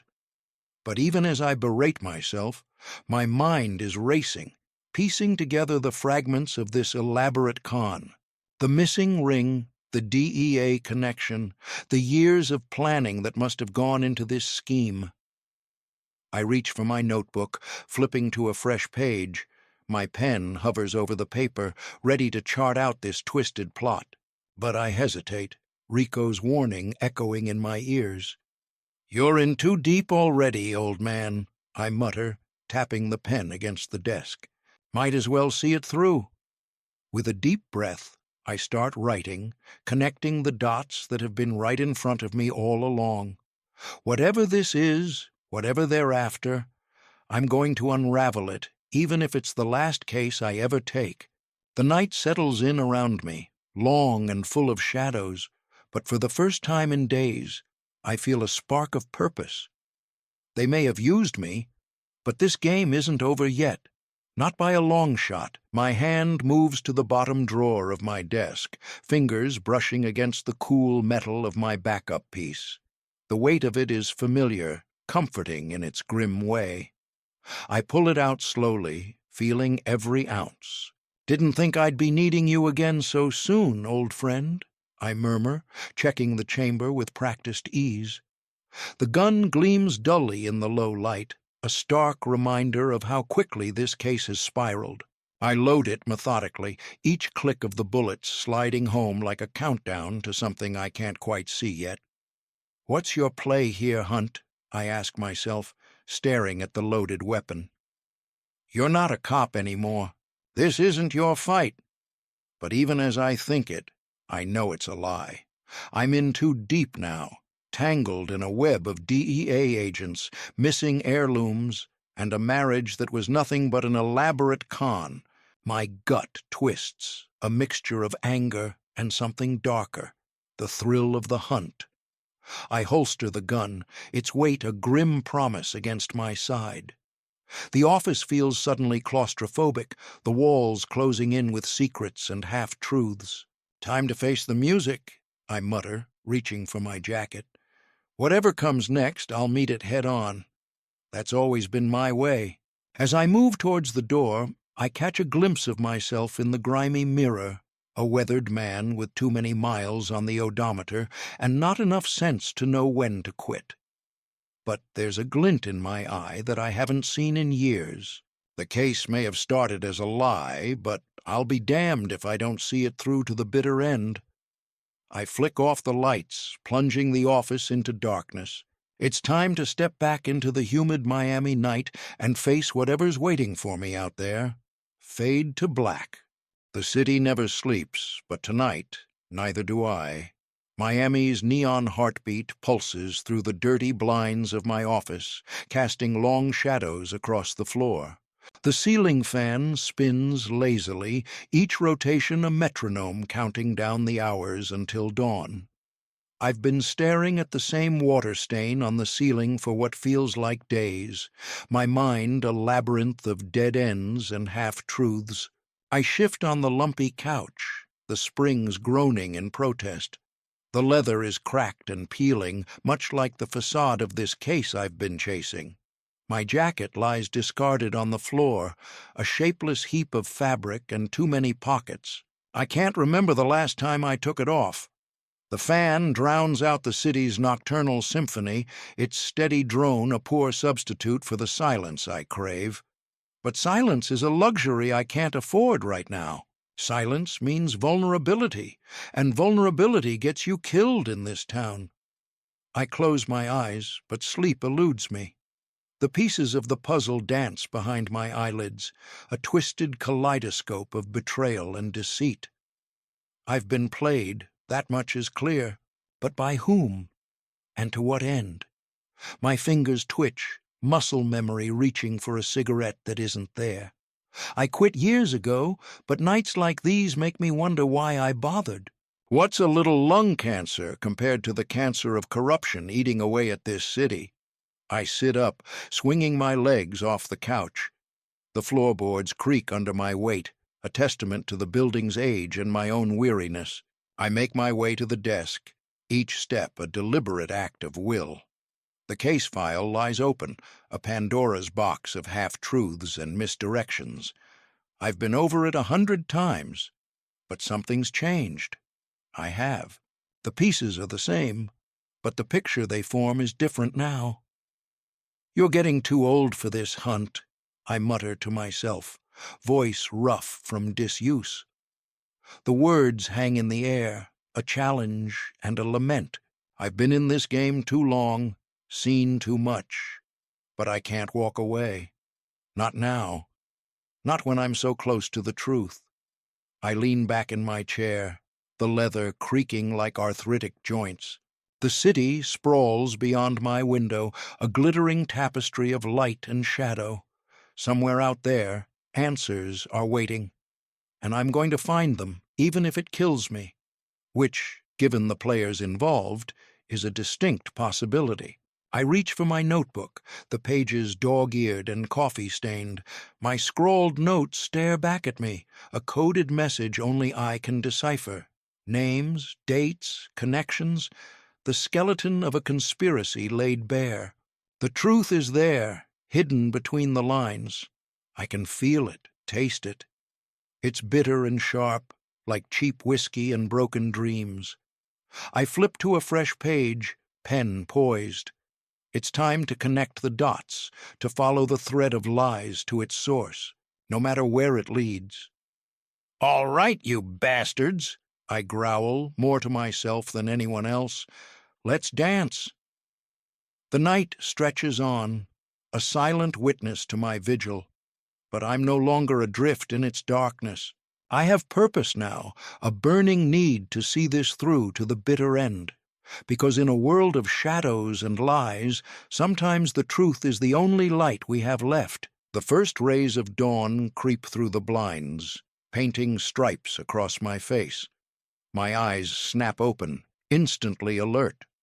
My right hand is wrapped around the grip of my backup piece, the cold metal a stark contrast to my clammy palm. I didn't even remember reaching for it in my sleep. Old habits die hard, especially when you're chasing ghosts. I sit up slowly, every muscle screaming in protest. The office couch wasn't built for comfort, just like this city wasn't built for honesty. I holster the gun, its weight a grim reminder of the stakes. "Another day in paradise," I mutter, my voice rough as sandpaper. The case file sits on my desk, a Pandora's box of secrets and lies. I drag myself over, coffee forgotten. Some poisons can't be diluted. I flip it open, and the familiar faces stare back at me. Vanessa Calderon, all polished grace and hidden desperation. Daniel, his $1,000,000 smile reeking of bullshit. The photos are high quality. You can almost smell the expensive perfume and false promises. My eyes catch on the pawn receipt, a grubby slip of paper that doesn't belong in this world of marble and champagne. It's amazing how something so small can bring an empire to its knees. Vega's surveillance log is next, pages of meticulous notes in cramped handwriting. The man's a pro, I'll give him that. But even pros make mistakes, and there it is, circled in red, Maria Calderon. I lean back, the pieces shifting in my mind. "What's your angle in all this, Maria?" I ask the empty room. "Cousin, accomplice, or something else entirely?" The silence offers no answers, but that's okay. I'm used to working in the dark. I reach for my phone, thumbing through contacts. It's time to start asking the kind of questions that get people killed. "Hey, Lou," I say when he picks up. "I need one last favor."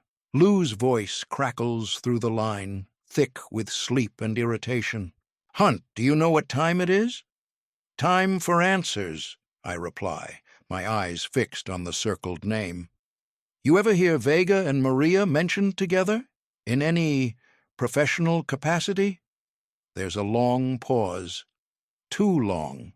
I can almost hear the gears turning in Lou's head, weighing loyalty against self-preservation.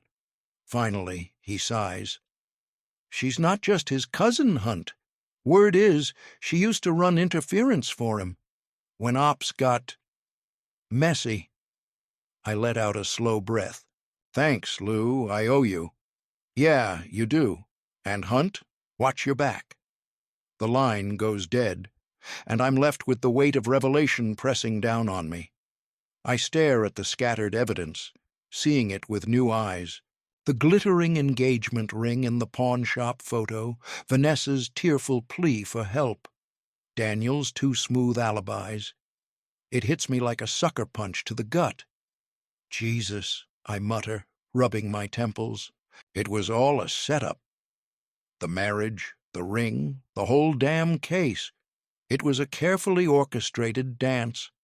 And I was the poor schmuck they picked to clean up after the show. But something doesn't sit right. I've seen my share of cons, and this one, it's too sloppy, too many loose ends. Why involve a PI with a reputation for digging?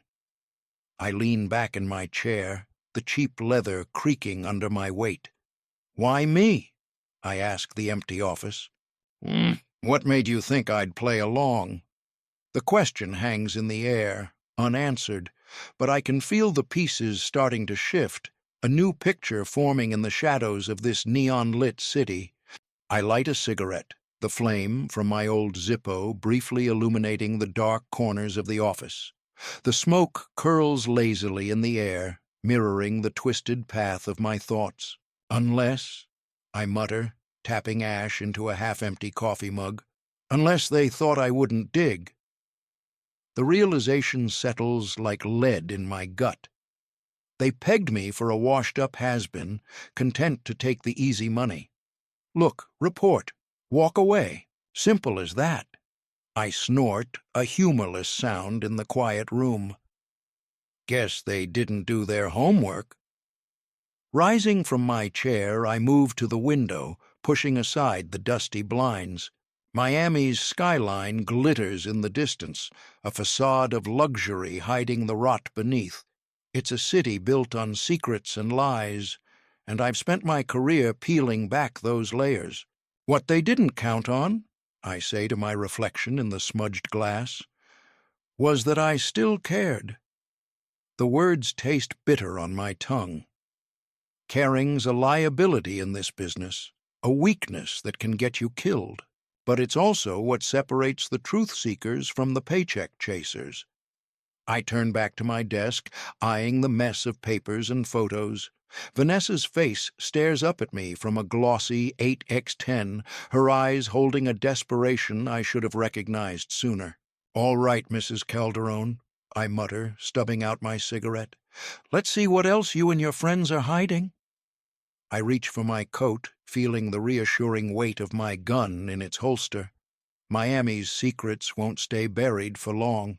Not if Riley Hunt has anything to say about it. My fingers hover over the phone, hesitating for a heartbeat before dialing. The fan in the corner whirs, a steady rhythm against the city's distant hum. I take a deep breath, steeling myself for what comes next. Lou picks up on the third ring. "Hunt? It's 3 in the goddamn morning." "Last favor," I say, my voice gravel rough from too many cigarettes and not enough sleep. "You ever hear the name Vega and Maria in the same sentence?" The silence on the other end stretches, thick as the Miami heat. I can almost hear Lou's mind working, weighing loyalty against self-preservation. Finally, he sighs, a sound heavy with resignation. "She's not just his cousin," Lou says, his words careful, measured. "She used to run interference for him when ops got dirty." My grip tightens on the receiver. "How dirty we talking, Lou?" "The kind that doesn't wash off, Hunt. The kind that leaves stains." I close my eyes, pieces of the puzzle clicking into place. Maria Calderon, not just family, but a fixer.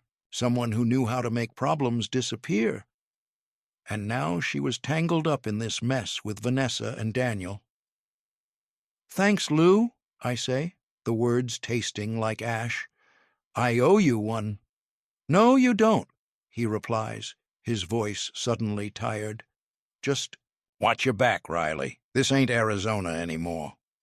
The line goes dead, leaving me alone with the fan's drone and the weight of new knowledge. I set the phone down, my mind racing. Maria wasn't just a bit player in this drama. She was center stage, right alongside Vega. And if she was involved, this case just got a hell of a lot more complicated. I lean back in my chair, staring at the ceiling. The paint's peeling in the corner, much like the layers of this case. Beneath the surface of a simple marital dispute, something far uglier was writhing. Something that stank of old money and new blood. "What have you gotten yourself into, Vanessa?" I mutter to the empty room. The city lights flicker outside my window, a neon heartbeat pulsing through the Miami night. I stand up, muscles aching from too many hours in this chair. My reflection in the dirty glass stares back at me. A man who's seen too much and slept too little. "Vega and Maria," I say to myself, tasting the bitterness of revelation. "Two sides of the same damn coin." It hits me like a slug to the gut. I was never chasing a marriage on the rocks. This was bigger, darker, a network of lies and money stretching from those glass towers down to the gutter.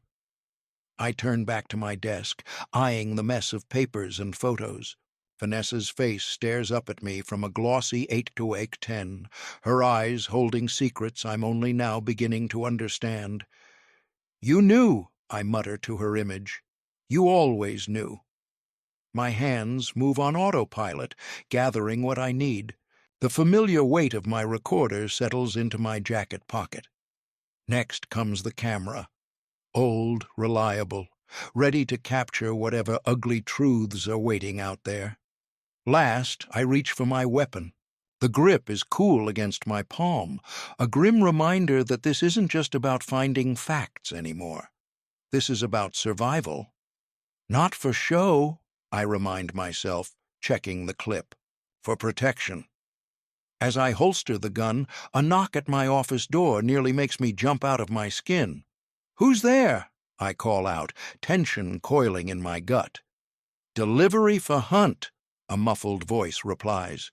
I approach cautiously, hand hovering near my weapon. "Little late for packages, isn't it?" "Guy said it was urgent. You gonna open up or what?" I crack the door, eyeing the courier. Young kid, bored expression. Nothing screams hired gun about him. "Sign here," he drawls, thrusting a clipboard at me. I scrawl something illegible and take the small package. As soon as the door clicks shut, I'm examining it like it might explode. No return address, just my name in neat, feminine handwriting. With a deep breath, I tear it open. Inside is a single Polaroid and a note. The photo shows Daniel, arm around a woman who isn't Vanessa. The handwritten message is short. There's always more to the story. M. I stare at the evidence in my hands, my mouth going dry. Maria's making her move, but to what end? "All right," I mutter, tucking the photo and note into my pocket alongside the rest of my gear. Let's see how deep this rabbit hole goes. The Miami night is a sweltering embrace as I slide behind the wheel of my beat-up Chevy. The engine sputters to life, a harsh counterpoint to the distant thrum of beach parties and nightclubs. I point the car north, away from the glitz and toward the industrial outskirts where secrets go to die. The storage facility rises from the darkness like a fortress of corrugated metal, floodlights casting harsh shadows across rows of identical units. I kill the engine and sit for a moment, the tick of cooling metal matching my pulse. "You're in it now, Hunt," I mutter, double-checking my recorder and camera. No turning back. I approach the office, a sad little box with peeling paint and a flickering open sign. The night manager barely looks up from his phone as I flash a fake ID and spin a story about a late-night retrieval for my boss. "Unit number?" he drones. "C-137, I reply. The information from Vega's records burned into my brain. He tosses me a key without a second glance. "Too easy," a voice in my head warns. But then, places like this thrive on discretion and disinterest. The unit's padlock gives way with a satisfying click. I pause, listening for any sign I've been followed, but there's only the distant hum of the highway and the buzz of insects drawn to the harsh lighting. Inside, the air is stale and thick with the scent of cardboard and old metal. My flashlight beam cuts through the gloom, revealing stacks of boxes and file cabinets, a veritable treasure trove of evidence, if I'm reading this right. But it's the lease agreement tacked to the inside of the door that snags my attention. I lean in close, heart rate picking up, as I recognize the flowing script signing off on the rental terms. "Well, well, Mrs. Calderon," I whisper, tracing the signature with my finger. "What other surprises do you have tucked away in here?" The irony isn't lost on me. Vanessa, so poised and proper in her tailored whites, secretly squirreling away God knows what in this grimy unit. I can almost see her, those anxious eyes darting behind oversized sunglasses as she slips in and out under cover of night. I start rifling through the nearest box, my mind racing. "What are you hiding, Vanessa? And how deep are you really in all this?" The sound of tires on gravel outside freezes me in place. I kill my light, pulse pounding in my ears as I strain to listen. Car doors slam, footsteps approach. Shit, I breathe, ducking behind a stack of crates. Looks like the night's about to get a whole lot more interesting. The storage facility manager, a wiry man with nicotine-stained fingers, leans against the chain-link fence. His eyes dart nervously as he speaks, voice barely above a whisper. She's been here twice this week, always late, never alone. I nod, processing the information. The pieces are starting to fit, but the picture they're forming isn't pretty. Anyone else you've seen with her? He shakes his head. Nah, different folks each time. But they all got that same look, you know? Like they're always watching over their shoulder. I know that look all too well. It's the expression of someone carrying a weight they can't put down. Thanks, I say, slipping him a folded bill. You never saw me? The sun dips below the horizon as I settle in for a long wait. My beat-up Chevy becomes a makeshift surveillance post, the lumpy seat a poor substitute for a proper stakeout vehicle, but comfort's a luxury I can't afford right now. Hours crawl by. I sip lukewarm coffee, grimacing at the bitter dregs. My mind wanders, replaying conversations, connecting dots that seemed random before. Vanessa's carefully constructed facade, Daniel's too-smooth charm, the missing ring that started it all. It's a house of cards, and I'm about to sneeze. Just as my eyelids start to droop, headlights pierce the darkness. I straighten, suddenly alert. A sleek black sedan pulls up, its engine a low purr in the night. The car door opens, and a figure steps out. Even in the dim light, I'd recognize that silhouette anywhere. Maria Calderon, moving with the fluid grace of a jungle cat. She glances around, unaware of my presence. I sink lower in my seat, heart pounding. This is it, the moment when theory becomes reality. Well, Maria, I mutter to myself, let's see what skeletons you're hiding in this particular closet. Maria approaches the gate, her heels clicking softly on the pavement. She pauses, fumbling with something in her purse. The metallic jingle of keys breaks the silence. I ease my car door open, wincing at the faint creak. Every movement is calculated, measured. I'm a shadow, melting into the night. The gate swings open with a whisper of well-oiled hinges. Maria slips inside, and I follow. My footsteps are deliberate, placed with the care of a man who knows the cost of discovery. The limp I usually try to hide becomes an asset now, muffling my approach. Inside, fluorescent lights flicker to life, casting harsh shadows. The storage unit is larger than I expected, a cavern of secrets waiting to be unearthed. Stacks of wooden crates line one wall, their contents a mystery. Cardboard boxes, some labeled with strings of numbers and letters that mean nothing to me, are piled haphazardly. But it's the safe that draws my eye, a heavy black monolith out of place among the clutter. "What's your game, Maria?" I wonder silently, watching her move purposefully toward the safe. What's worth hiding behind all this steel? The air is thick with dust and the faint scent of mildew.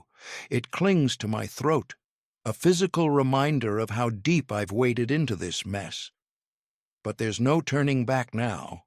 Whatever's in that safe, whatever Maria's doing here, it's the key to everything. I press myself against a stack of crates, my hand instinctively resting on the grip of my gun. The weight of it is comforting, a cold promise of protection, but I hope to hell I won't need it. My mind races, piecing together the puzzle. Vanessa, Daniel, Vega, and now Maria, all connected by invisible threads of deceit. And at the center of it all, that damned ring, a glittering catalyst for a storm I never saw coming. I clear my throat, a deliberate rasp in the silence. Maria spins, her hand flying to her purse. It's not fear I see in her eyes. It's pure reflex, the instinct of someone who's spent too long looking over their shoulder. Her fingers tense, and I catch a glimpse of metal inside her bag. "Easy," I say, raising my hands slowly.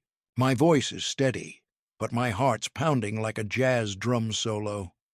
"Just looking for the truth." She doesn't relax, but her hand stays where it is. Smart woman.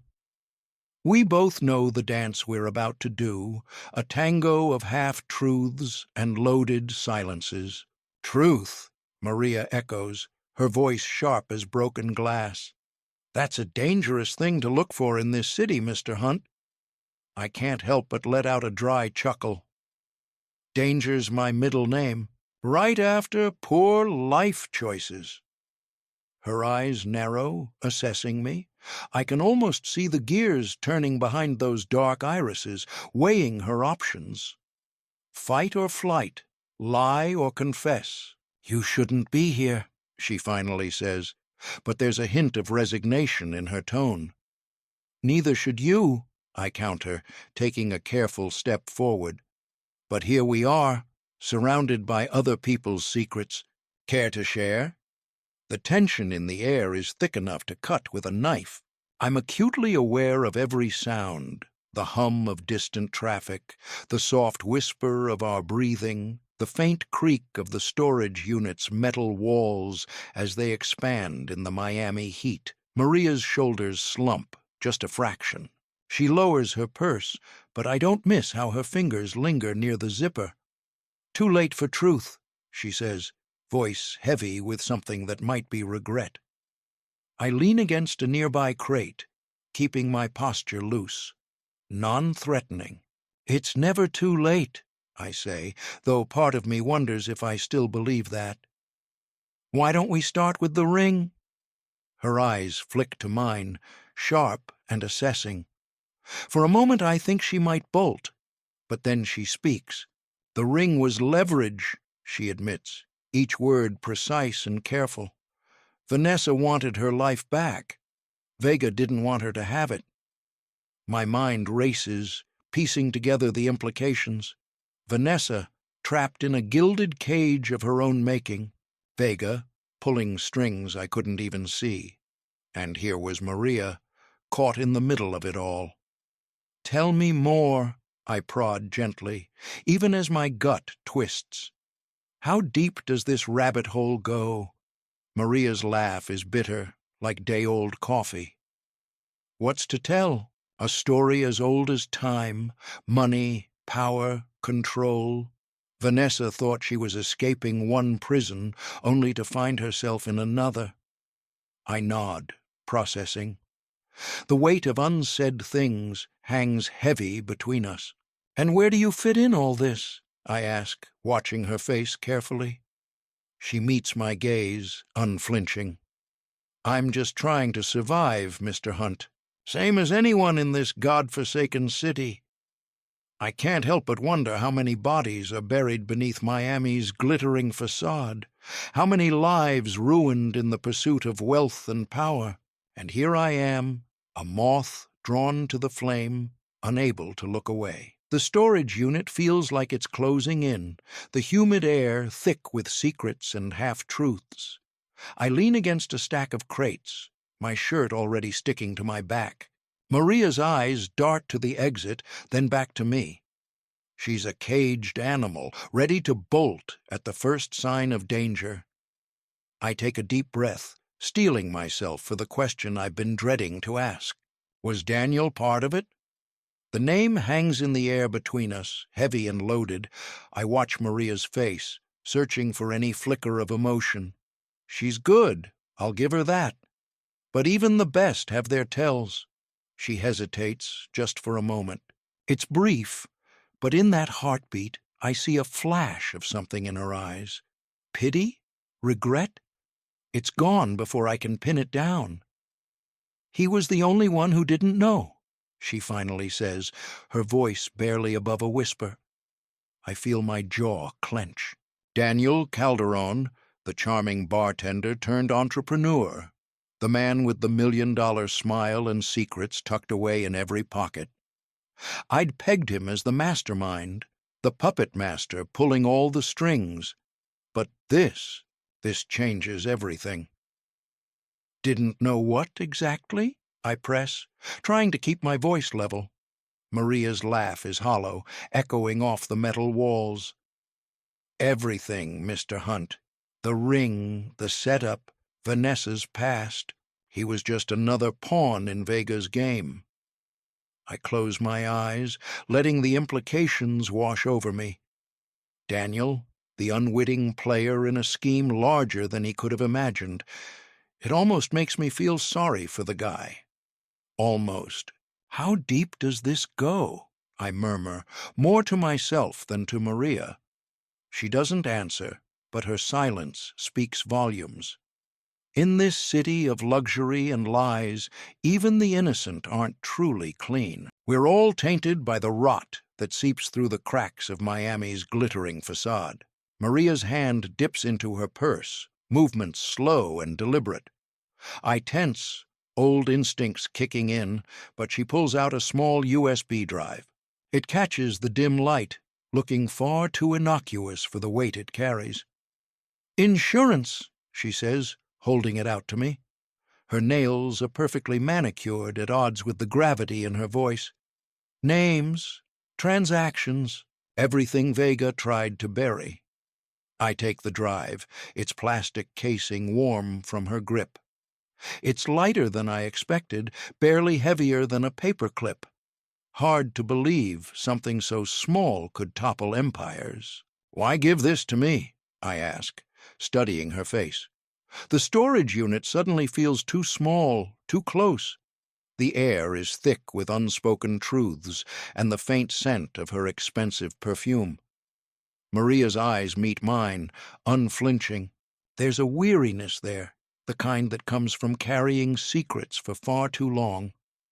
Because you're the last one left who doesn't have a body on their hands." Her words hit me like a punch to the gut. I've seen my share of darkness, but this is something else. The weight of what she's implying settles over me, heavy as a rain-soaked trench coat. I open my mouth to respond, but the words die on my tongue. The silence stretches between us, thick and oppressive as Miami's summer heat. In that moment, I see Maria for what she really is. Not just Vega's cousin or some criminal accomplice, but a woman trapped in a web of her own making, desperately seeking a way out. My fingers close around the USB drive. It feels like a ticking time bomb in my palm. The quiet is shattered by the distinctive crunch of tires on gravel outside. Maria's head snaps towards the sound, her carefully composed mask slipping for a split second. Fear flashes in her eyes, raw and primal. "They're early," she breathes, barely above a whisper. My heart rate kicks up a notch, but I force myself to stay calm. Years of working cases have taught me that panic is a luxury I can't afford. I scan the storage unit, mentally cataloging potential exits, weapons, anything that could give us an edge. "Who's they?" I ask, already suspecting the answer. Maria doesn't respond. She doesn't need to. The look on her face tells me everything I need to know. We're out of time, and whoever's coming isn't here for a friendly chat. I can almost hear the seconds ticking away, each one bringing us closer to a confrontation I'm not sure I'm ready for. But ready or not, it's coming. In this game of lies and luxury, the stakes have just been raised, and I'm holding all the cards. I grab Maria's arm, my grip firm but not rough. "Back exit! Now!" I growl, pushing her towards the rear of the unit. She hesitates for a heartbeat, her eyes darting to the safe. I shake my head. "No time. Go." She nods, understanding the gravity of the situation. As she slips out the back, I catch a whiff of her expensive perfume, jasmine and guilt. I turn to face the front, my hand instinctively reaching for my piece. The humidity in the air is thick, clinging to my skin like a second coat. Outside, I hear car doors slam shut. A sleek black SUV rolls into view, its tinted windows reflecting the harsh Miami sun. It's the kind of vehicle that screams money and menace in equal measure. Two men step out, their movements fluid and practiced. I take a deep breath, tasting the metallic tang of adrenaline on my tongue. This is it, Hunt. No backup, no plan. Just you and whatever's about to walk through that door. My mind races, piecing together the puzzle. Vega, Maria, Vanessa, a twisted triangle of deceit. And somewhere in the middle, a missing ring and a whole lot of dirty money. I almost want to laugh at the absurdity of it all. Instead, I square my shoulders and wait. The footsteps draw closer. I can't help but wonder, how many bodies are these guys responsible for? And am I about to become another statistic in this city's long history of secrets and lies? My fingers brush against the small camera nestled in my breast pocket, making sure it's positioned just right. The weight of my gun presses reassuringly against my side. Every detail matters now. Every word, every gesture. I'll need it all if I'm going to make it out of this storage unit alive. The door swings open, flooding the dim space with harsh sunlight. Two silhouettes fill the frame, backlit like actors on a stage. As they step inside, their features come into focus. I recognize Vega immediately. His tailored suit and perfectly coiffed hair are at odds with the grimy surroundings. A shark in a kiddie pool. The other man is unfamiliar. Tall, broad-shouldered, with the dead-eyed stare of someone who's seen too much and cared too little. "Gentlemen," I drawl, keeping my voice steady, "fancy meeting you here." Vega's eyes narrow, darting around the unit. He's looking for Maria, I realize. His nostrils flare slightly, probably catching that lingering scent of jasmine. "Hunt," he says, his voice smooth as oil. "I must say I'm impressed. You've come quite a long way from chasing cheating spouses." I shrug, aiming for nonchalance. "What can I say? I'm a sucker for a good mystery." The unknown man shifts his weight, hand disappearing beneath his jacket. My pulse quickens, but I force myself to remain still. One wrong move, and this could all go sideways fast. "Where is she?" Vega asks, cutting through the tension. "Who?" I counter, playing dumb. It's a dangerous game, but I need to keep them talking. Every second buys Maria more time to disappear. Vega's companion takes a step forward, his eyes cold and predatory. "Don't play games, old man," he growls. "The woman. Where is she?" I can't help but wonder, is this guy FBI? Or just Vega's personal muscle? Either way, he's trouble. Vega's eyes lock onto mine, a serpentine smile spreading across his face. The fluorescent lights of the storage unit cast harsh shadows, making his features look even sharper, more predatory. "Didn't think you'd get this far, Hunt," he says, his voice dripping with false admiration.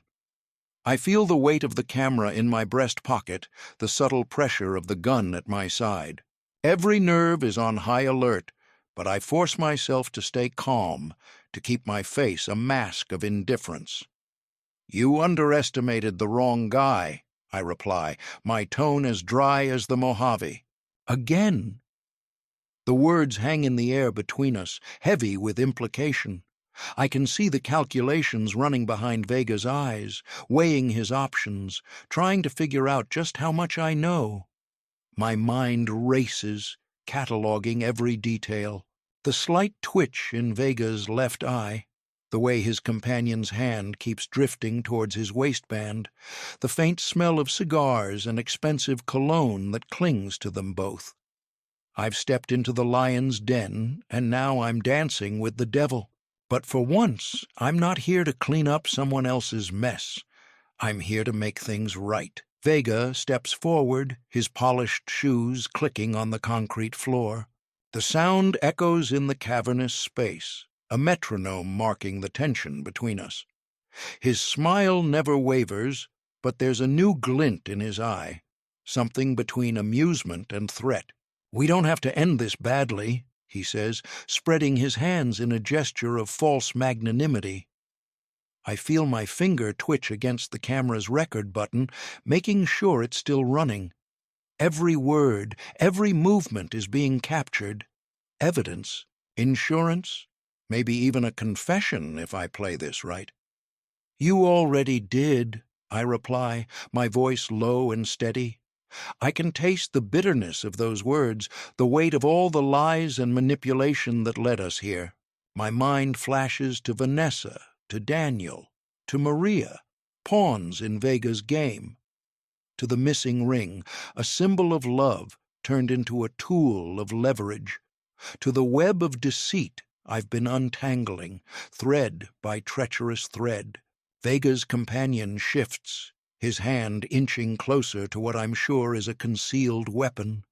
The air grows thick with unspoken threats and the promise of violence. I stand my ground, feeling the familiar ache in my bad leg. "You want to know what I've figured out, Vega?" I ask, buying time, fishing for reactions. Or should I just play back the tape? The first thing I notice is the taste of copper in my mouth. Metallic, familiar, the flavor of consequences. I blink, and the world swims into focus. The cracked leather of my car's back seat, the condensation beating on the windows. Miami's heat turns even unconsciousness into a sweaty affair. I reach up, fingers probing gingerly at my temple. Dried blood flakes away, a rusty constellation mapping last night's mistakes. The dull throb beneath my skull tells me I'm alive, but the hollow ache in my chest whispers that maybe I shouldn't be. "You really did it this time, Hunt," I mutter, voice sandpaper rough. The words hang in the stale air, unanswered. There's no one left to hear them anyway. I fumble in my pocket, fingertips brushing cool metal. The camera's still there, a dead weight. Proof, evidence, truth. What good are any of those things now? I leave it where it is, a talisman of failure pressed against my ribs. Slowly, carefully, I liver myself upright. The world tilts, nausea rising, but I swallow it down. Can't afford to be sick. Can't afford much of anything anymore. Through the windshield, I see Miami waking up. Palm trees sway in a breeze I can't feel, their fronds reaching for a sky that's already too bright, too blue. It's the kind of postcard-perfect morning that makes you think anything's possible. I know better. "Time to face the music, Riles," I tell myself, reaching for the door handle. My fingers shake. Exhaustion, dehydration, or maybe just the weight of everything that's happened. Doesn't matter. I've got to move. I step out onto sun-baked asphalt, my shoes sticking slightly with each step. The air hits me like a wall, humid and heavy with the promise of another scorcher. I squint against the glare, feeling every one of my 50-odd years in the ache of my bones. A woman passes by, designer handbag swinging, not sparing me a glance. To her, I'm just another piece of Miami's background noise. A rumpled suit, a battered car, nothing worth noticing. I almost envy her that blindness. I start walking, no destination in mind. Just away. Away from the car, away from last night, away from the weight of my own failures. But there's no real escape, is there? Not in this city. Not for me. Every step is an effort, like wading through molasses. My mind drifts, caught between the sharp edges of memory and the hazy uncertainty of what comes next. I've been here before, rock bottom, or somewhere close to it. But this time feels different. Final, somehow. I find myself muttering, a running commentary meant for no one but myself. "You knew better, Hunt. You knew the game was rigged from the start, but you had to play anyway, didn't you? Had to be the hero. A bitter laugh escapes me, drawing curious looks from a couple at a nearby cafe. I ignore them, focused inward on the wreckage of my own making. The camera in my pocket grows heavier with each step. What's captured there? It could burn this whole city down. But to what end? The truth was never going to set anyone free. Not here, not now. I pause at a crosswalk, watching the cars flow by. All those people going about their days, oblivious to the rot beneath the glitter. For a moment, I envy them their ignorance. What now, detective? I ask myself, the old title a mockery. Where do you go when there's nowhere left to run? The light changes. I step off the curb, letting the tide of the city carry me forward. There are no clean endings, not in this line of work. Just pauses between disasters, moments to catch your breath before the next punch lands. I breathe in deep, tasting salt and exhaust and the lingering flavor of my own blood. This is Miami, beautiful, corrupt, unforgiving, and I'm just another lost soul wandering its streets, carrying secrets that no one wants to hear. The sun climbs higher, casting harsh shadows. I keep walking, each step a reminder of what I've lost, what I've learned. The story isn't over, not really. But this chapter, my chapter, it's coming to a close. And all I can do now is face whatever comes next, one painful step at a time. The warehouse looms before me, a hulking silhouette against the Miami skyline. But as I approach, something's off. The air feels wrong, too still, like the calm after a storm. I push open the rusted door, its hinges groaning in protest. The sound echoes through an empty cavern. Jesus, I mutter, my voice swallowed by the vastness. Where there should be crates, machinery, evidence, there's nothing. Just bare concrete and shadows. The place has been wiped clean, like it never existed. My footsteps echo as I move deeper inside, each step kicking up dust that dances in the slivers of sunlight cutting through high windows. I crouch down, running my fingers over the floor. Tire tracks, barely visible, crisscross the concrete. The faint smell of bleach tickles my nostrils. "Thorough bastards," I say to no one, standing with a wince. My body feels a decade older than it did yesterday. As I turn to leave, a glint catches my eye. In a far corner, half hidden by shadow, lies a single shell casing. I pocket it, knowing full well it won't matter. Not now. Outside, the Miami heat hits me like a wall. I lean against my car, squinting against the glare. "Maria?" I call out, more out of habit than hope. Silence answers. I pat my pockets, searching for the USB drive. Gone, just like her, just like everything else. "Figures?" I mutter, a humorless chuckle escaping my lips. Can't say I didn't see this coming. I slide into the driver's seat, the leather hot enough to burn through my shirt. As I start the engine, I catch my reflection in the rearview mirror. The man staring back looks hollowed out, used up. "Time to face the music, Hunt," I tell myself, pulling away from the scene of another dead end. Whatever's left of it, anyway. My hand instinctively moves to my belt, fingers tracing the outline of the backup drive taped securely behind the buckle. A faint pulse of relief washes over me, quickly drowned by the weight of what I've uncovered. "At least I've still got you," I murmur to the hidden device, "for whatever good it'll do." I merge onto the highway, no destination in mind. Just away. The steering wheel is slick under my palms, whether from sweat or blood, I can't tell anymore. Miami unfolds before me, a glossy veneer of paradise that feels like a cruel joke. "Some vacation spot," I mutter, eyeing the perfect palm trees lining the road. "Where the sun never sets on the lies." The cityscape blurs into a postcard scene, pristine beaches, gleaming high-rises, tourists basking in blissful ignorance. It's the kind of view people save for years to see, but all I can focus on is what lurks beneath the surface.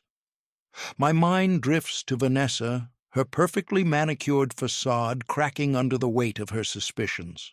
I wonder if she ever truly saw this city, or if she was just another pretty picture in a frame.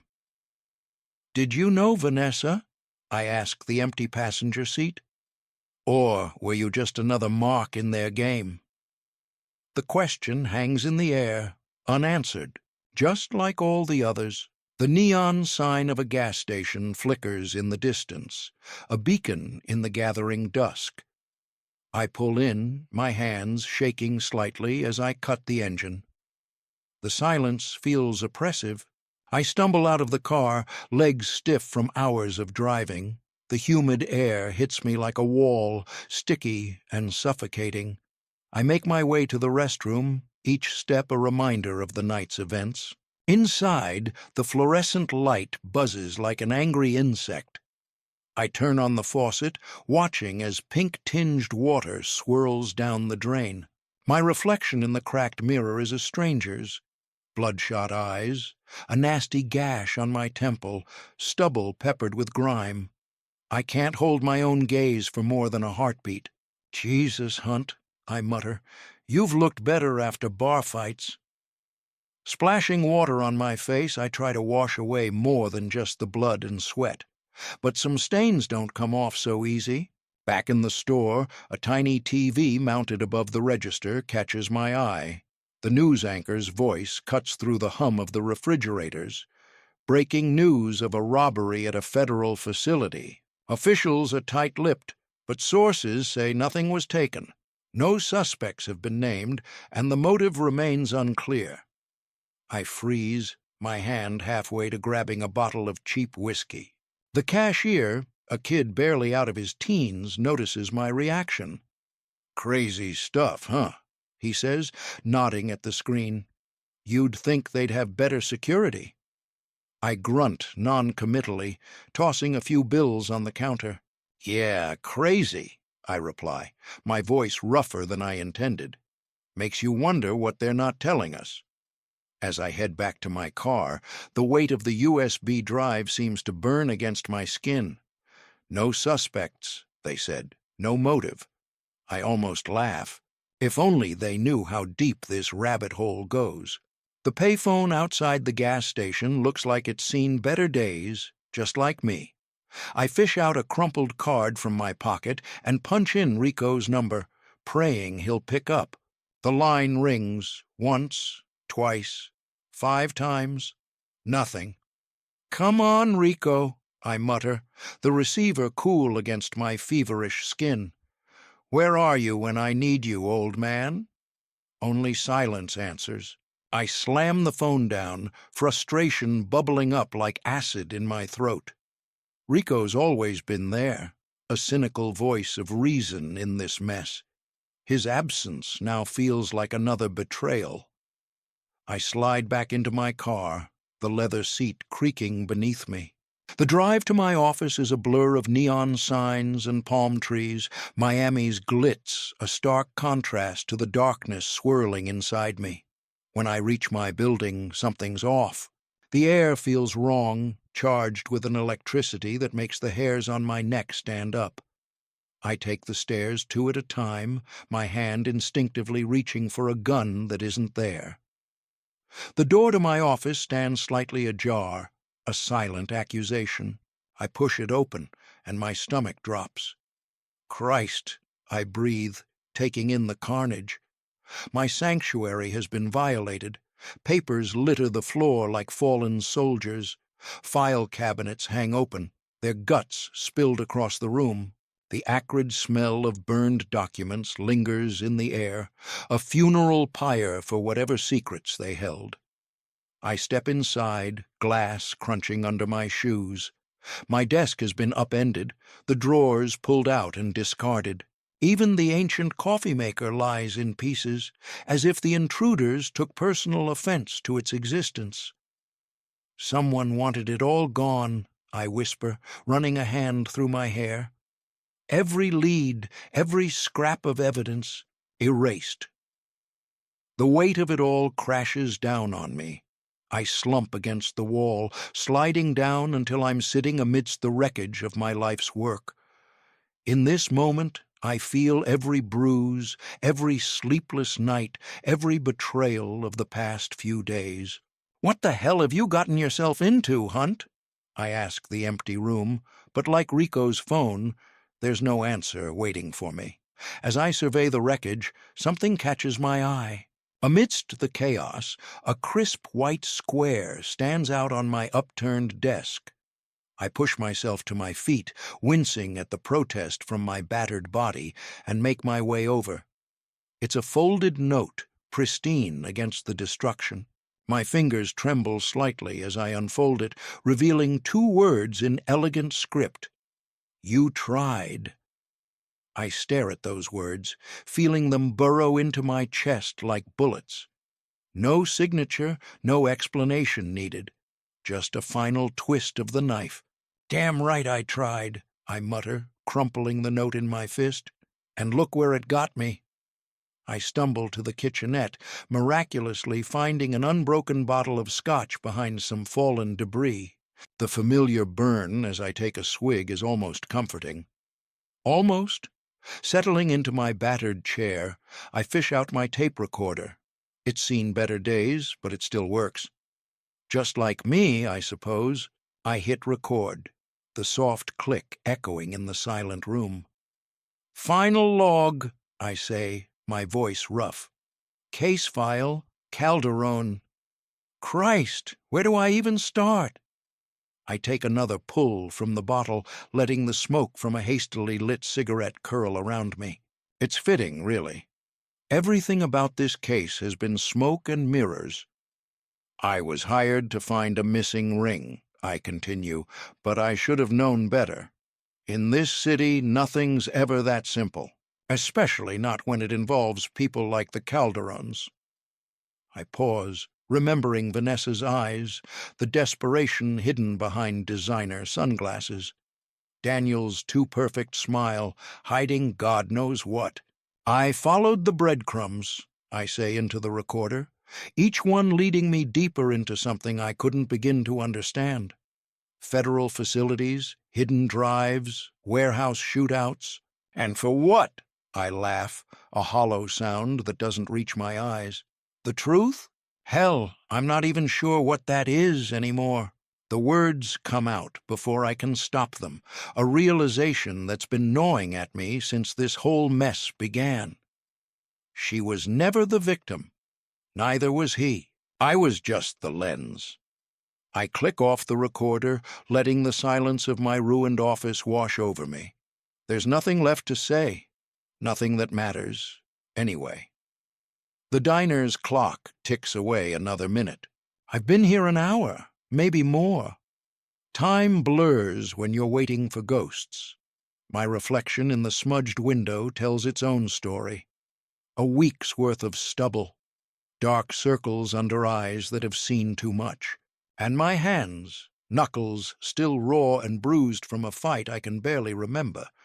I absently rub at a particularly nasty cut on my palm. The waitress, a woman who's probably seen 100 men like me come through here, gives me a wary look as she refills my coffee. "You want anything else, hun?" she asks, more out of obligation than interest. I shake my head, returning my gaze to the window. Miami stretches out beyond the grimy glass, all neon and palm trees. It looks the same as it always has, but I know better now. I've seen what lurks beneath the postcard facade. The bell above the door chimes, and I tense involuntarily. Old habits die hard, especially when you've spent the last week looking over your shoulder. The click of heels on linoleum draws closer. I don't need to look up to know it's her. Vanessa slides into the booth across from me, every bit as poised and put together as the first time we met. But there's something different now. A hardness in her eyes that wasn't there before. She doesn't speak, just regards me with that calm, unapologetic stare. The silence stretches between us, thick with unspoken accusations and bitter truths. I study her face, searching for what? Remorse? Fear? There's nothing there but cool detachment. It's like looking at a stranger wearing the face of someone I thought I knew. My voice comes out rougher than I intended. Did you get what you wanted? The words hang in the air, heavy with all the things left unsaid. I think of the USB drive, of Daniel, of the warehouse that no longer exists, of all the lies and half-truths that led us here. Vanessa's perfectly manicured hands rest on the table, fingers interlaced. Not a single tremor betrays her composure. I wonder, not for the first time, what kind of woman can orchestrate chaos and emerge without a hair out of place. My bruised knuckles throb, a stark reminder of how deep I've been pulled into her world. A world where elegance and violence dance a dangerous tango, and where I was nothing more than a pawn in a game I never fully understood.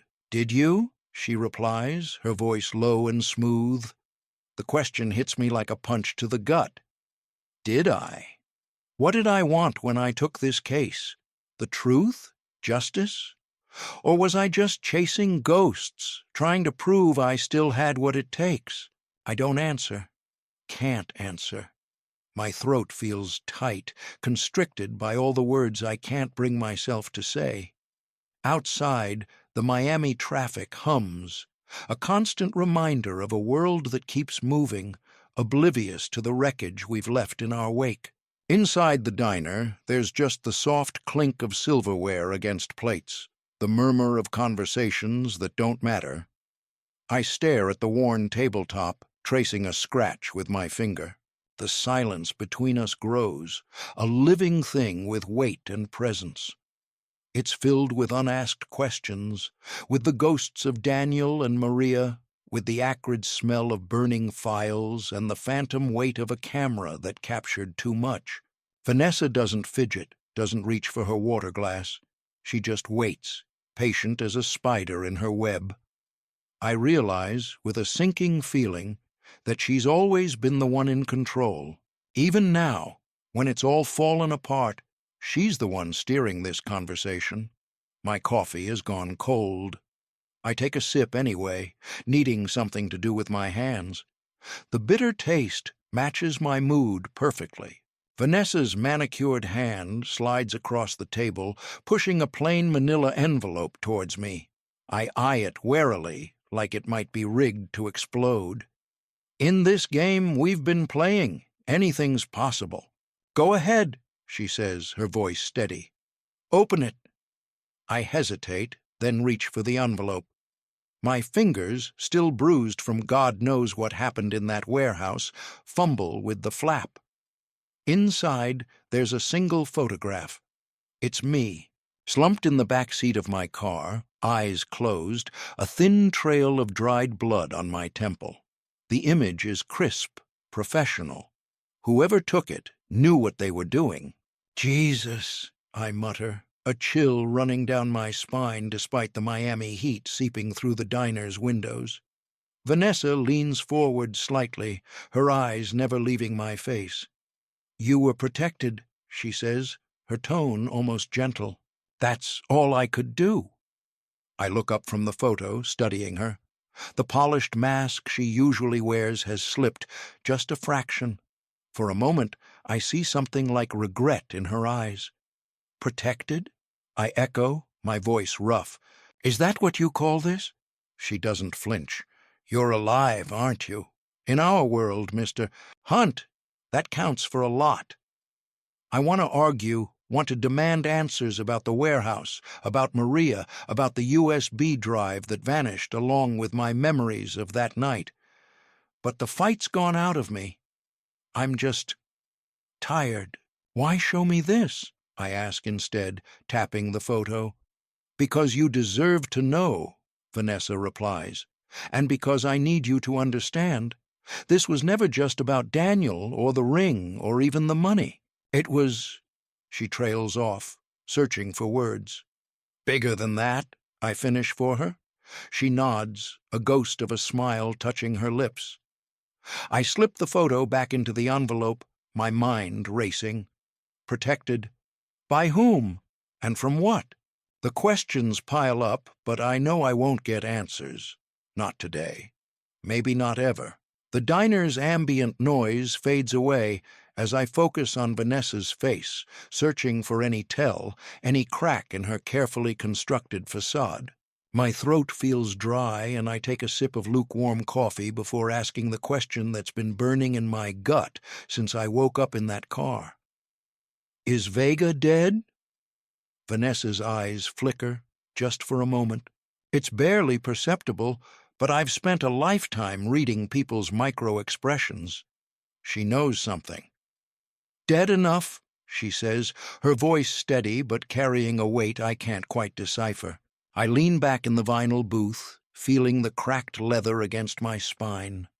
The fluorescent lights overhead cast harsh shadows across her face, making her look older, more worn than I remember. Dead enough, I repeat, tasting the bitterness of those words. What the hell does that mean, Vanessa? She doesn't answer immediately. Instead, she reaches for her purse, pulls out a sleek cigarette case. Her hands are steady as she lights up, but I notice a slight tremor in her left fingers as she exhales a plume of smoke. It means, she finally says, that Vega won't be a problem anymore, for anyone. I watch the smoke curl between us, thinking of all the bodies I've seen over the years, all the lives snuffed out in the name of power, money, or simple human cruelty. Vega was a monster, sure, but even monsters leave behind a void when they vanish. And you're okay with that? I ask, more to myself than to her. Vanessa's laugh is short, humorless. Okay? No, Mr. Hunt. I'm not okay with any of this, but I'm alive, and so are you. In our world, that has to be enough. I nod slowly, processing her words. The diner's ambient noise fades into the background as I focus on the one question that's been gnawing at me since this whole mess started. And Daniel? I ask, my voice low and rough. Vanessa's face changes, a flicker of something, regret, pain. It's gone before I can pin it down. She exhales, a long, weary sigh that seems to deflate her entire being. He never understood, she says, her eyes fixed on some distant point beyond my shoulder. But he wasn't supposed to. I lean forward, elbows on the table. What do you mean? She takes another drag of her cigarette, buying time. I can almost see the gears turning behind her eyes, weighing how much to reveal. Daniel was a means to an end, she finally admits. Charming, ambitious, always ready with that perfect smile.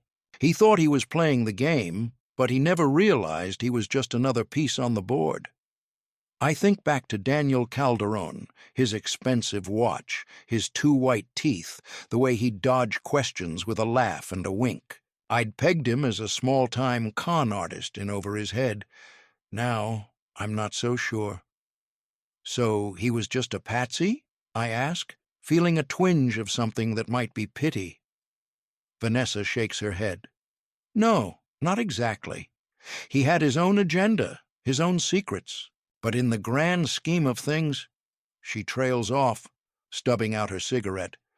Let's just say he was never meant to see the endgame. The weight of her words hangs in the air, heavy as the Miami heat outside.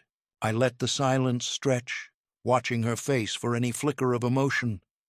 There's nothing but a calm resolve, the mask of a woman who's made peace with her choices. You used me, I say finally, my voice low and rough. It's not a question. Vanessa's eyes snap to mine, sharp and clear. For a moment I see a flash of something, regret, frustration, but it's gone before I can name it.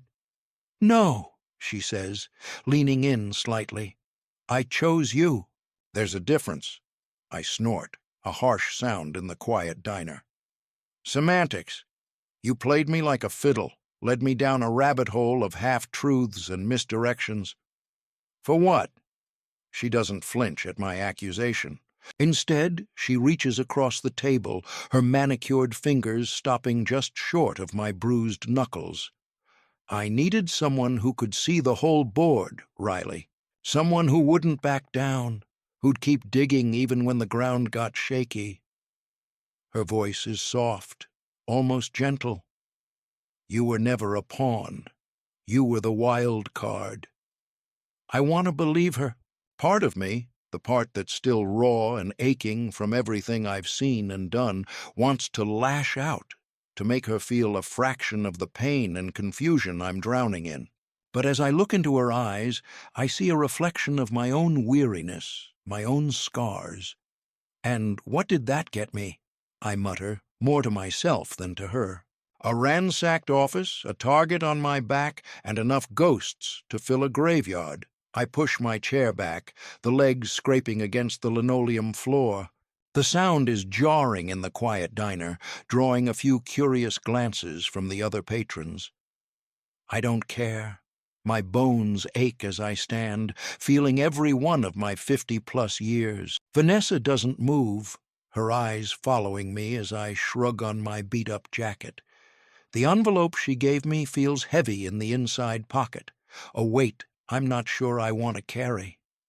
"Riley," she says, her voice barely above a whisper. "I'm sorry it had to be this way." I pause, one hand on the back of the chair.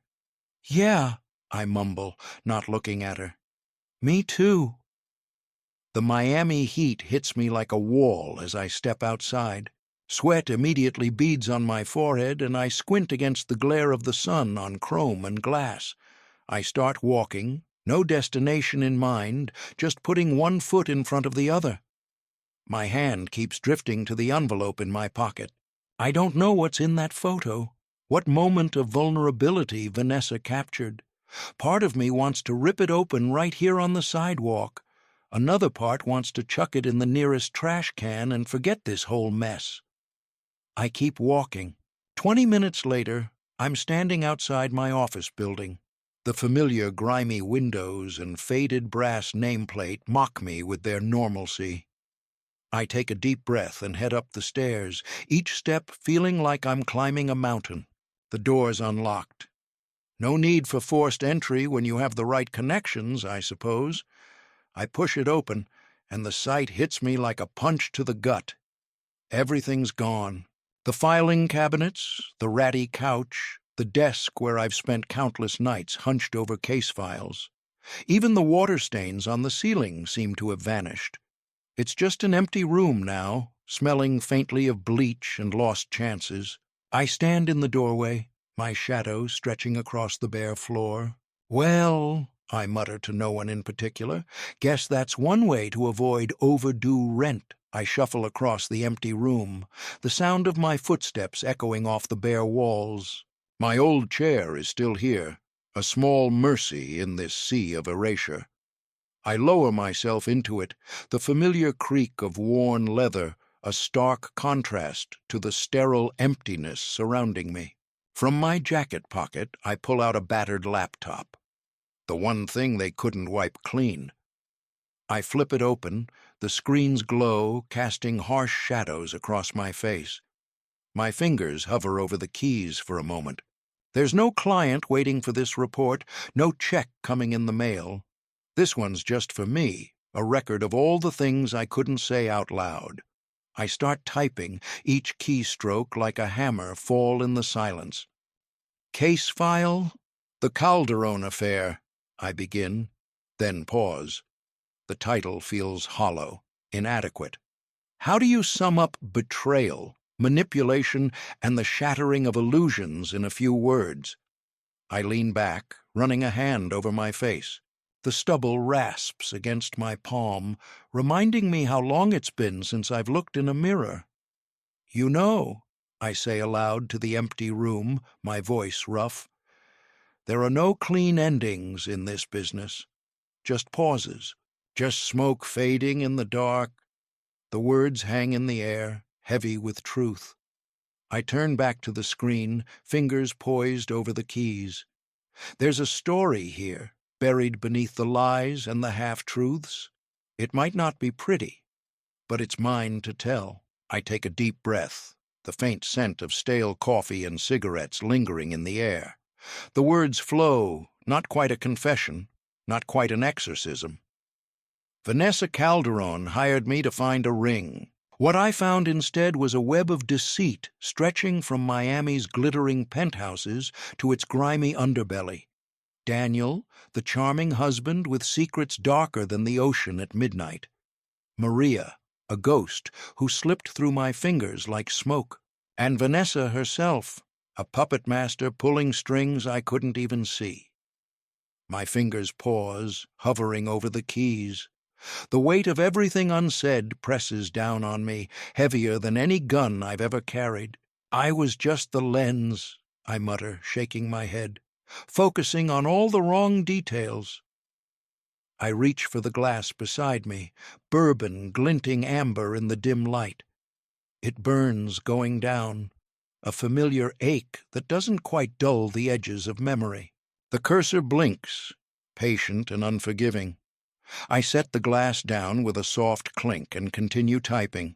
In the end, there was no missing ring, no simple infidelity, just a city built on lies and people desperate to keep their stories straight. I lean back, the chair creaking beneath me.